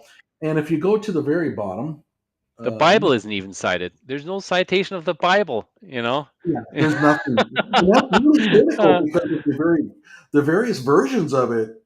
If there's one document you have to cite, it's the Bible because you can't it make a mistake in the wording in those kind it's of a passages. it's a theological dissertation. Why wouldn't the Bible be cited, right? Right. And here's the interview. It only spans 3 pages. The vast majority of questions are worthless. What religious sects do you declare allegiance or membership to? Who cares? Because this is supposed to be a broad-based understanding of religion, not about a certain person. But you'll see it here. So There's the nothing. interview, it's really interesting. The interview is of obviously a black, Democratic member of Congress. Mhm. It's really and then in the analysis, um, of this interview. There's a lengthy analysis of this interview and why this black, progressive, Democratic congressman is just wrong. You know, there's a long explanation of why he's just wrong in his views, deluded, and all this kind of stuff. And by the way, just a few minutes ago, you were at the part at the beginning of the thesis. So Rashad Richey argues one of also his core arguments in this dissertation is that America was founded as a Christian nation, and America is a Christian nation, whether you like it or not. I saw that. It's founded by by Christian men, and uh, and any progressive values that people might have, they are derived from Christian Judeo-Christian values. There is no such thing as a as universal moral values. They are the values that anybody in the Western world has, the progressive, these are all Judeo-Christian values in reality. And they just don't want to admit it. That's sort of the one of the core arguments here. Well, and this is the interview here. I think, in my opinion, and I think you may have said something similar, this is Yeah. probably Rashad Richey's only contribution to this dissertation. That could be, yeah. If he didn't write the main part, railing against white men being, singled out, um, which I you understand, it's hard to believe he would write that. But anyway, then this interview with the Democratic black Democratic congressman, that's up his alley, right? He interviews people all the time. He's got these connections in politics. He used to be a Democratic, Democratic organizer for the Democratic Mhm. Party of Georgia. So he knows people, right? He could have access to somebody. And if this really was a congressman who really wanted to remain anonymous, which I really doubt, frankly, um, then it would have to be a congressman that trusts Rashad Richey to keep his identity secret, Yeah, wow. And the other right? thing is, there's no questions here that a politician would be needing to answer confidential, Yeah, confidential. it just doesn't happen like that, really. Frank, a congressman is not going to give. Oh, I'll give you an anonymous interview. That Yeah. doesn't happen. No, no, that's not how any of this works. Probably what's happened is that Rashad Richey interviewed somebody, and it wasn't a congressman, but he wanted to claim that was a congressman, and so he said, "Oh, the guy just wants to remain anonymous." Take a look at this wording. The truth is, every nation is different and unique for a reason. That sounds more like Rashad Richey, something he would write. That's Has right. Yeah, Christianity created more conflicts, toward peace? or PC means yeah. That's Well, but I mean, and that's not going to give a politician any kind of trouble. But what's really funny is when you get done, and he's asking these questions really don't have any kind of ideological basis behind them. It's just, what do you think of Christianity? And do you think that Christianity is good or bad? And then he comes down, these and I'm gonna softball questions that apparently would get it supposedly would get the congressman into trouble with his colleagues, right? right, yeah, Yeah. and Um, so he talks about his synopsis and analysis. It basically what kind of analysis can you even apply here? Because it's one person, right?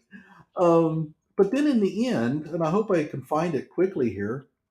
The author takes great pains to make us believe that there's some methodology involved here, that there's some type of scientific analysis of what's going on.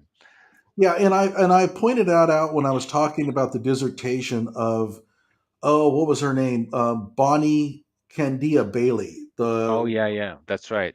And this whole thing of mystique of this is a qualitative research, and we employed um, this. It was a what was it? Hygiene something theorem, and you look it up and you think, oh, this is nothing. This is whatever. It's always couched in these wonderful sounding qualitative approaches that don't amount to anything. You have a sample size of one. There is no qualitative framework you can apply here and glean any understanding other than just reading the congressman's answers. I mean, it's that short. You don't have Yeah, to do it. You don't have to do any analysis. The, but it's but the one analysis person's in this opinion. case in this case the analysis is necessary to disprove these liberal viewpoints, right? Mhm. Because that the author is so concerned and clearly disturbed by these, liberal viewpoints of the congressman. They're just so wrong. Like, it Yeah, let keeps me see going if I on can find for it. 20 or 30 pages about this, right? Yeah, let me see if I can find it. But I should have marked it, but I didn't. I can tell you in a summary. Um, okay, Anyway, Rashad in Richey will have summary, to, publicly explain what's going on here. yeah. So, in summary, the congressman was wrong because his opinions don't match the framework that we introduced earlier. Exactly. Yeah, That, that's that, the that yeah, was his analysis yeah. that we have these belief system, and the congressman, he's just wrong because he doesn't Yeah. agree with it. Uh, Oh my God. so Also, yeah, it's that's interesting. one of those logical errors, in these. I don't know. There's just so many things wrong with how the arguments are made. You know, And let's say it, no self respecting graduate committee would approve this. I mean, this is like an opinion piece in, yeah. in a magazine. Right. Let's get one person to answer some questions to confirm whether we're right or not, or no, whether he's right or not. Yeah. Um, Let me go ahead to the bibliography. This is where problems crop up. We have the first one is by Auerbach, and it's in the University of Chicago Law Review. That's an actual peer-reviewed journal, and it's the only one. All of these, none of these here are from peer-reviewed journals. Yeah, And I didn't look at that, but yeah, you analyzed the yeah, I bibliography don't there. look at this because, and by the way, when people cite books, 9 times out of 10, they don't own the copy of the book and they didn't open it. Most likely they found the quote somewhere in some other article, and so they cite the book, and you see a lot of this. And I would say most of this are just like, here we go, New York Times, the National Review. These are opinion columns, worthless. Yeah, you're right though. This could very well not be by Rashad, because Rashad Richey does not read the National Review, the conservative National Review, Mhm. or maybe he does, and we're just wrong about all him. I don't know. Anyway, he's gonna have to explain what's going on with his views. Yeah. So I would look at this right away. I mean, one of the first things I look at is the bibliography because it kind of tells me about how much effort went in. You'll notice that almost everything is downloadable off the web. So this is a Google search result, right? You put in some keywords, you click on the links, you copy some comments out, and you post them in. This is real trash dissertation stuff. Um, if you're looking at religion and how it affects the United States and stuff, you're going to find usually in a really good dissertation, you're going to get stuff quoted from the 1700s, 1800s, and stuff like that because you're building a historical foundation. Everything here is clickable on a link.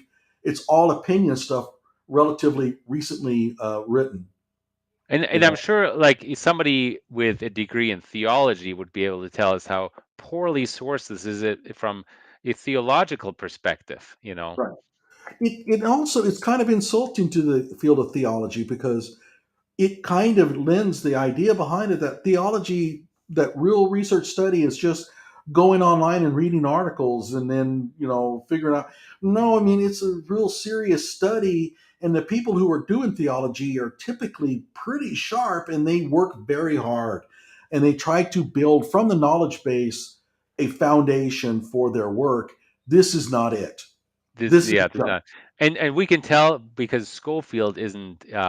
So the theological schools, they have their own accreditations, which are very loose, you know, which are they have some standards, but those standards are light. You know, they're easier to meet as academic institutions. But the Schofield Graduate School does not is not even accredited by these, by these accreditation institutions. They had to go all the way to India, and India accredited the institution, the Schofield Graduate School, only for degrees outside of India, for which they have no jurisdiction, Hmm. right? So Yeah, it's just a they worthless can't degree. investigate it. So this is a fake PhD. This is very much a fake PhD because it's not accredited anywhere. Right. It's not a real degree at all. But for Rashad Richey, he thinks it is, and for him, these views were important to convey to to the public. So he's gonna need to explain. And Rashad Richey sits on the board of all these institutions, these black societies. He's gonna need to explain what he meant by colored people. What is he talking about? He's Well, he he might, but then again, he seems to be really heavily protected. Yeah, You know what I mean? people are going to make excuses for him, but you know what? I mean, this goes very far. This goes very far into the direction of this is, like I said, Tucker Carlson would agree with this. And these institutions where he sits on the board, I don't think they're going to look kindly on this because this is not what they're looking for, right? That hospital group in Atlanta, he sits on some type of civilian review board or whatever, right? Um, they brought him in as the only black person there. Everyone's white in Atlanta, somehow the hospital has managed to remain all white in Atlanta, and in their leadership. So they brought in Rashad Richey presumably to give a diverse opinion on things, and this is the guy they bring in with these views. I don't know, right? Is that what they were bargaining for? I get the feeling that, oh, I don't know. I don't know how Rashad would respond to a serious inquiry. And we can call him, we can email him. We have that information. I'm not going to, He because I know actually how he that would go. Yeah, he puts out, so he has his email and his phone number. He puts it on Twitter. He says, "Hey, give me a shout. Here's my number," yeah, as a reply to certain people. Or he says, "Yeah, email me. Here's my email." So that's out on Twitter. He's publicly giving out his number, his personal cell phone number and email address. So That's I'm not crazy. sure it's really secret, but we're not going to put it here. Hey, we have a comment here from Chris about the Piedmont Atlanta board. You know anything Oh about this? yeah, Hmm. yeah, I don't know if I pulled it up though in preparation for this. It's getting a little bit late. Maybe that'd be for another night, and yeah, maybe Chris can somehow find some good internet. I would love to have him on the show. Then yeah. there's a couple others that have been investigating Rashad as well, but it looks like they've sort of like petered out. But I would like to have them on here. But I do have. Are we finished up with the dissertation? We are, yes. Yeah. Let me show you something I found. I think this is going to be a final deal because I'm getting tired, and I know that last time you kind of thought that this went on a little bit too long. Give me one second here. Um, I found this to be just really amusing, and this thing is dated January 26th, 2021. Remember the date. Yeah. January 26th, late in January. This is from Atlanta's John Marshall Law School. It's a post about one of their students. Mhm. Remember that Rashad Richey enrolled at Atlanta's John Marshall Law School for the fall 2021 semester. Oh, I'm sorry, fall 2020 semester. Okay. And it goes on to say here they congratulate student Dr. Rashad Richey for his recent honor of being named one of the most powerful leaders in Atlanta on Atlanta Magazine's Atlanta 500 list. By the way, I'm sick of hearing about Atlanta. I mean, everything around him revolves around that city. Dr. Ritchie's work ethic knows no bounds as he maintains numerous responsibilities. Maybe I should blow this a little bit. I think that's better. Yeah.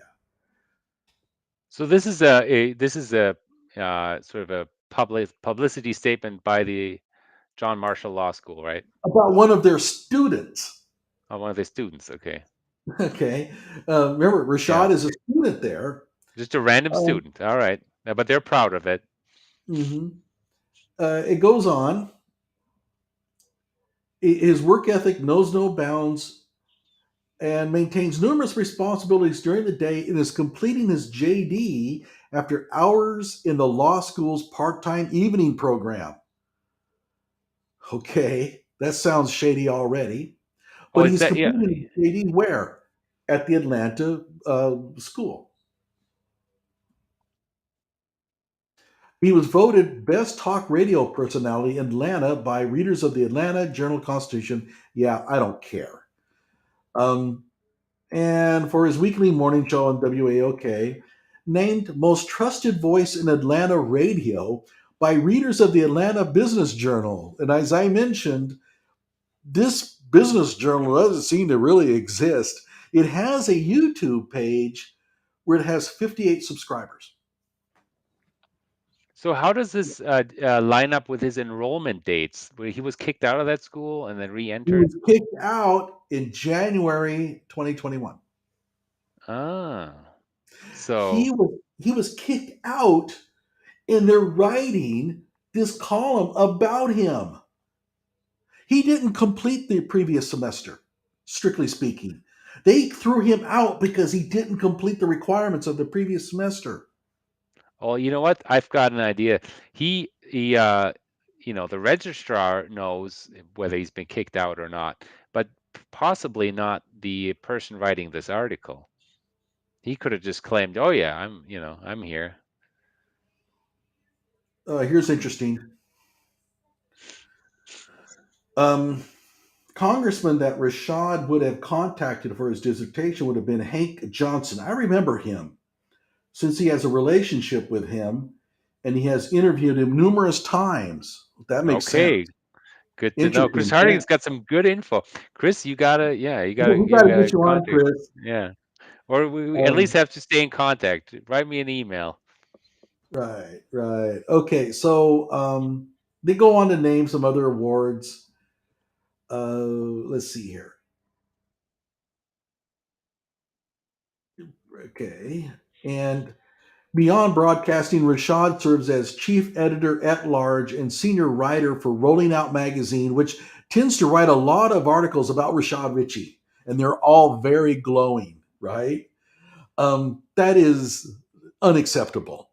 Yeah, Totally unacceptable. they write about. Oh, I've got something else. I guess. Oh, here it says readership of 2.2 million. Actually, now they say 2.8 million. Real readership is about 500,000 Yeah. a month, right? We found out with I think duration on the website. Average duration on the website is like 1.1 seconds, something like that, right? Yeah, and we both did some. 90%, that 90% bounce rate. Yeah, and also they made a claim that Rolling Out was the largest urban free magazine. Not even close. Not even what's it called? Bossip, bossip.com, the black Yeah, gossip we website. probably Yeah, should do this in another yeah, show because it's getting a yeah, little yeah. bit late. You're right. We've got more info. There's more stuff on him. Yeah. Okay. So let's just go ahead and read this. Dr. Ritchie noted of his road to law school. I'm not the traditional law student. That is true. If that's the one thing that he's honest about. I have a busy schedule studying and taking the LSAT. And my gut feeling is he did very poorly on it. And that's the reason why he's going into Atlanta's John Marshall Law School. Um, Last thing he wanted to do on his to-do list, but it was worth it. I come from very humble beginnings. Oh yeah, Oh yeah. okay. Overcame significant societal barriers and even made some mistakes along the way because we have to have a few little things to throw in there to make it look like he's not a total braggart. While many would say these elements tend to hinder a person, I believe it propelled me. Okay, fine. And how he chose the school. When applying to various law schools, I knew my schedule would only allow for an evening program. My friend Keith Gamage, and I'm pretty sure he misspelled Keith's name, who serves as the Fulton County Solicitor General, gave me great advice and implored me to consider Atlanta's John Marshall Law School. I'm starting to sense that there's a network going on here. Yeah. Um, I took his advice, and one of the best decisions I made. Really, you didn't make it past the first semester, Rashad. And keep in mind, this was printed in the very semester he was thrown out. Yeah. So I also days, made. yeah, Go ahead. days before, or maybe even at the time he was being kicked out. I mean, you have warnings before you get kicked out, so he would have known that he's on, he's on the rocks with Oh them. yeah, absolutely. And by the way, to get kicked out after only one semester takes some real doing. Because Like even you in have to graduate school, and pretty much graduate do school is pretty nothing. Yeah. unforgiving. Yeah. But You have to do absolutely nothing. yeah, you could literally get F's in every class and still not be kicked out.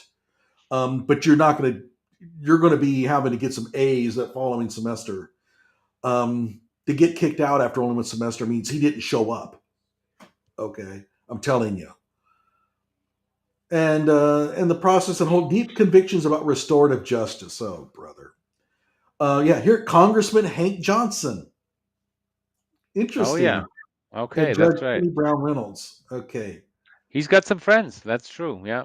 Considering his future after graduation, Dr. Ritchie has a plan. Once I complete my law studies and pass the Georgia bar, okay, sure thing, man. I plan to use my legal trainings to work on federal civil rights cases and ensure those who have been historically shut out of the legal process will have another ally in the profession if they give me enough money. Well, his But here's what first federal legal rights case is against you, I guess. yeah, that's right. I violated his civil right by exposing his phony degrees. And then it says Atlanta's John Marshall Law School is honored to be a part of Dr. Ritchie's journey. This is written about a student, and we look forward to following his legal career. Hey, if you're really wanting to follow his legal career, you need to subscribe to my channel. And his legal career at this school was relatively easy to follow. um, and championing his work serving the community. Thank you, Atlanta Magazine, for celebrating his incredible leadership. This is coming from the school about one of their students. This is the tail wagging the dog. Who wrote this? Yeah. Well, you know what? One of those people that recommended that he go there probably has, connections, and that's why he was reinstated into that school despite not doing any work. Yeah, Rashad is the president of Rolling Out. You know, Which is the magazine that writes so many things about him. Yeah. yeah. The other thing I had, I don't know if you want to keep it for the next time, is I found out that his connection to the websites that report on him. I'm sorry. What? Try it again. His personal connections to the websites that publish news articles about him. Oh, right. Probably good for Yeah. another time, but you're Yeah. right. There's this Science News Watch magazine, another one that are supposed to be like scientific journals, and they write, but mostly about him. And he And he went, cites them. He's the only person in the world, by the way, who cites them and says, "Hey, Science News Watch has put out an article about me." and I think I covered his publication. I know I did in a previous video. The quantum mechanics article that he wrote that had no mathematics in it, no tables, no charts, no math, no nothing. Oh my God, I can't believe this dude. Let's see here. Have Rashad done something that is criminal? Would be something I'd wonder about, or is he just a liar? Well, he does have a criminal background that occurred when he was very young. When I say very young, he was probably 17 through 20, maybe. Um, I'm So the gonna maybe criminal, it was purely juvenile. I don't recall. Do you know? well, it was burglary and robbery or something like that. Some stuff, but I think the question is actually the things that he's claiming now. Is that criminal? And I believe Oh, okay. it can be criminal. It can that would be fraud if he claims to have a doctorate, claims to and then obtains anything of value as a result of making that claim. That could be fraud, but it's civil. It's a civil action. So Well, um, okay, but in certain states, though, for example, if you get yeah, caught cheating on an exam in certain states, you can hmm actually be you can actually be charged criminally for it. yeah. So So I'm sure he's violated some law. If we can prove it, that's a totally different matter. yeah, and no district attorney, whatever, is going to go after this. No, You this is know, not, yeah. It's just small beans. yeah, it really is, and we're gonna have to do another one. Like I say, and by the time the next one comes up, he'll have posted new stuff on his LinkedIn that will Yeah. cause And more research. I'm gonna write up an article sort of summarizing his frauds for my Substack. I'm in the process of doing that. Okay, Chris, the contacted this. Okay, I think he contacted the state bar of Georgia, informing them of his academic fraud. The fitness requirements of the bar definitely excludes him from being admitted. Yeah, I mean, Great. and Yeah. the thing about it is, he would never even have the balls to go after a bar exam. Well, he He knows he's too he stupid to would, have the that. way he would do is he'd contact his friends and buddies who have some connection to the Georgia Bar Association, and try to get them to agree to give him the bar exam, even though he doesn't fit any of the requirements. Well, that would then be criminal. And guess what? Nobody's going to do that for him. I mean, Yeah, because anybody that does they it just for him don't is work that facing way. Yeah, serious charges. I mean, you're losing your law degree for that, and you might even go to prison. So I mean, and the reason why is, and I know that how we feel about lawyers and all that, but um, the sanctity of the bar exam is so important. They will not entertain the idea of doing anything like that. yeah. So So if he tries that, this is not an LSAT. You can't just take that and then you fail, you take again, This you have to be eligible to take the right? bar exam. You have to meet all these requirements to even, be allowed to take the bar exam, and he doesn't even fit the requirements. He can't even take it. Yeah, and he will probably go on Twitter and claim that he's taking it, and then all of a sudden, 2 months later, you'll never hear more about it. When in reality, he never took it at all. He'll make an announcement that he's studying for it. It's getting really high pressure now. Man, pray for me. He'll do a lot of pray for me as I prepare for this bar exam, and then you'll never hear more about it. He did that, by the way, when it came to his Juris Doctorate at the Mm, Birmingham School of Law. He was on Twitter talking about how he was in his final semester there and he's getting for his final exams. And it was hmm supposed to happen last August. And then all of a sudden, you didn't hear anything more about it. And then in November, he claims to have a Juris Doctorate from Renaissance University in Haiti. Haiti, So, I know that's such a joke.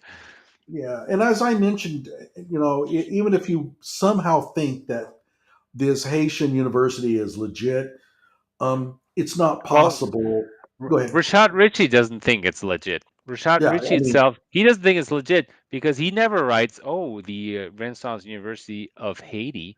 He doesn't want right. people to know that it's that university, because he's embarrassed. He knows it's Yeah, not absolutely. not a He good just calls it university. he just calls it Renaissance University and then misspells it half the time. Yeah. But even if you out there think that Rashad may have gotten a legit Juris Doctorate, it's not possible. He got if he is claiming that he did his work at the Birmingham School of Law. He's going to be studying American law, American court procedures, and all that. A Haitian university is not going to be able to matriculate those courses. So, because what are they going to be teaching? Haitian law, Haitian court procedures, and all that. They can't give him credit for that. So it's not possible. His Juris Doctorate at Renaissance University is a fraud. There is no doubt about it. And hey, Erica Wilson, if you want to sue me, hey, fine. I'm going to put him up on the stand and we'll ask him questions about his experiences at this Haitian university. And he's not going to be able to answer them.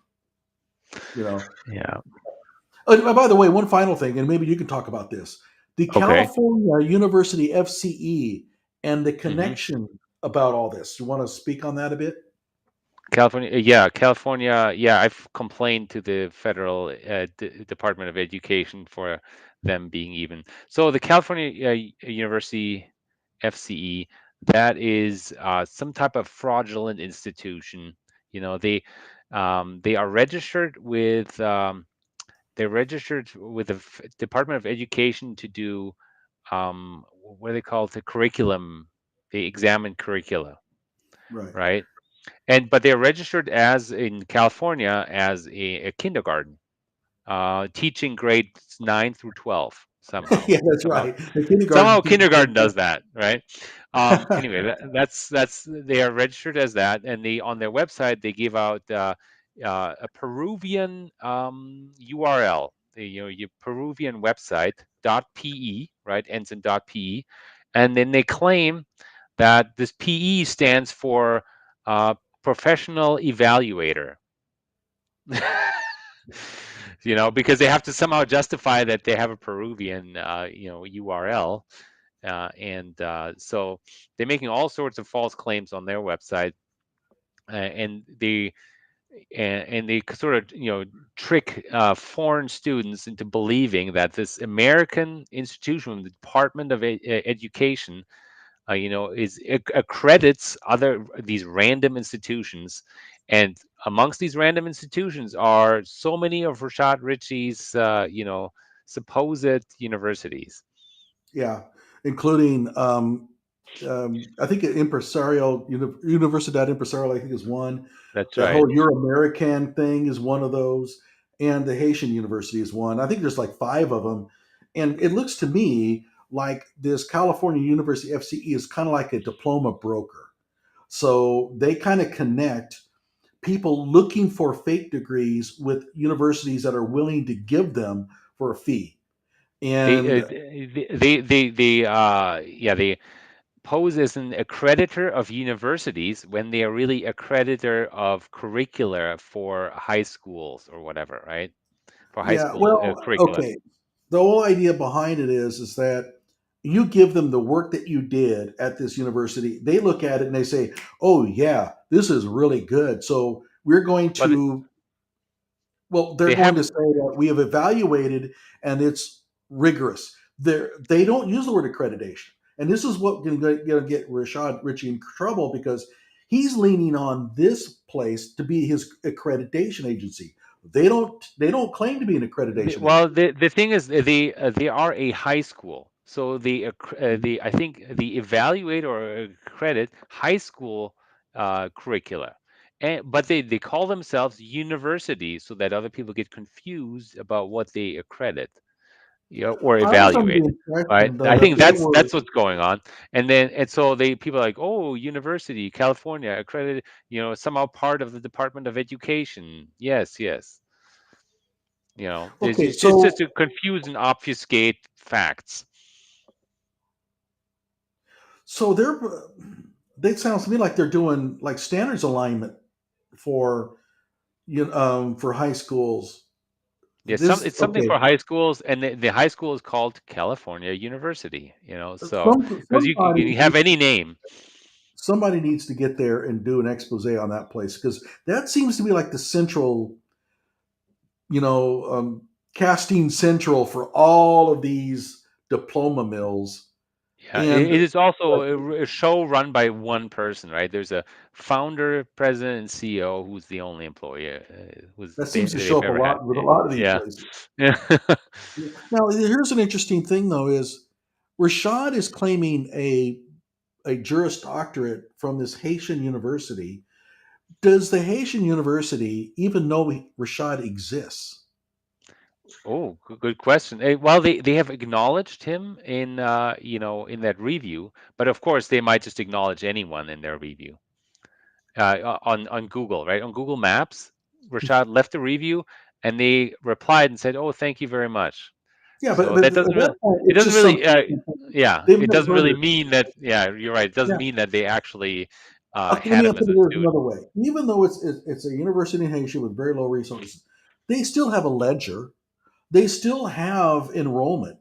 They have names of people who have taken courses. The courses are probably not very good. We know Well, that, but also, yeah, we don't know but if they're a university that's even allowed to give out JDs according to, to Haitian laws. I haven't found anything. And by the way, Yeah. what I find hilarious is this this meeting, or I would just say partnership with this Montreal University, was also a faculty exchange. However, they only have one law professor listed. So how does that work? He goes off and you got no law program anymore. But I Uh, mean, so in other words, I guess my question is that um, is Rashad just claiming a degree from this university without even having any contact with them? hmm you're right. Yeah, he might know that. Well, he's saying that I'm eligible for the bar because I got this degree from there. He'll have some paper. Frankly, it's not hard to imagine that this in this utterly impoverished country, somebody would just give him a worthless piece of paper for money. Yeah, it's not hard. I mean, their money, and do you have some evidence of what you've done? And he'll shovel them. It probably just give them that PhD dissertation that we just read, and he'll send hmm it to them. So they'll say, "Oh, this is experience gained. It's worth so much credit." Yeah, with this body of work that you've done, we can confer on you the Juris Doctorate. Yeah, Right. but you're But right. I It's getting a but little late. You're how does right. he even communicate with this place? He doesn't speak French. He doesn't speak French. It's so Uh, preposterous. it is. It's just preposterous. Oh, one more thing, and before I hope I didn't close it, Yeah. which I thought was really funny.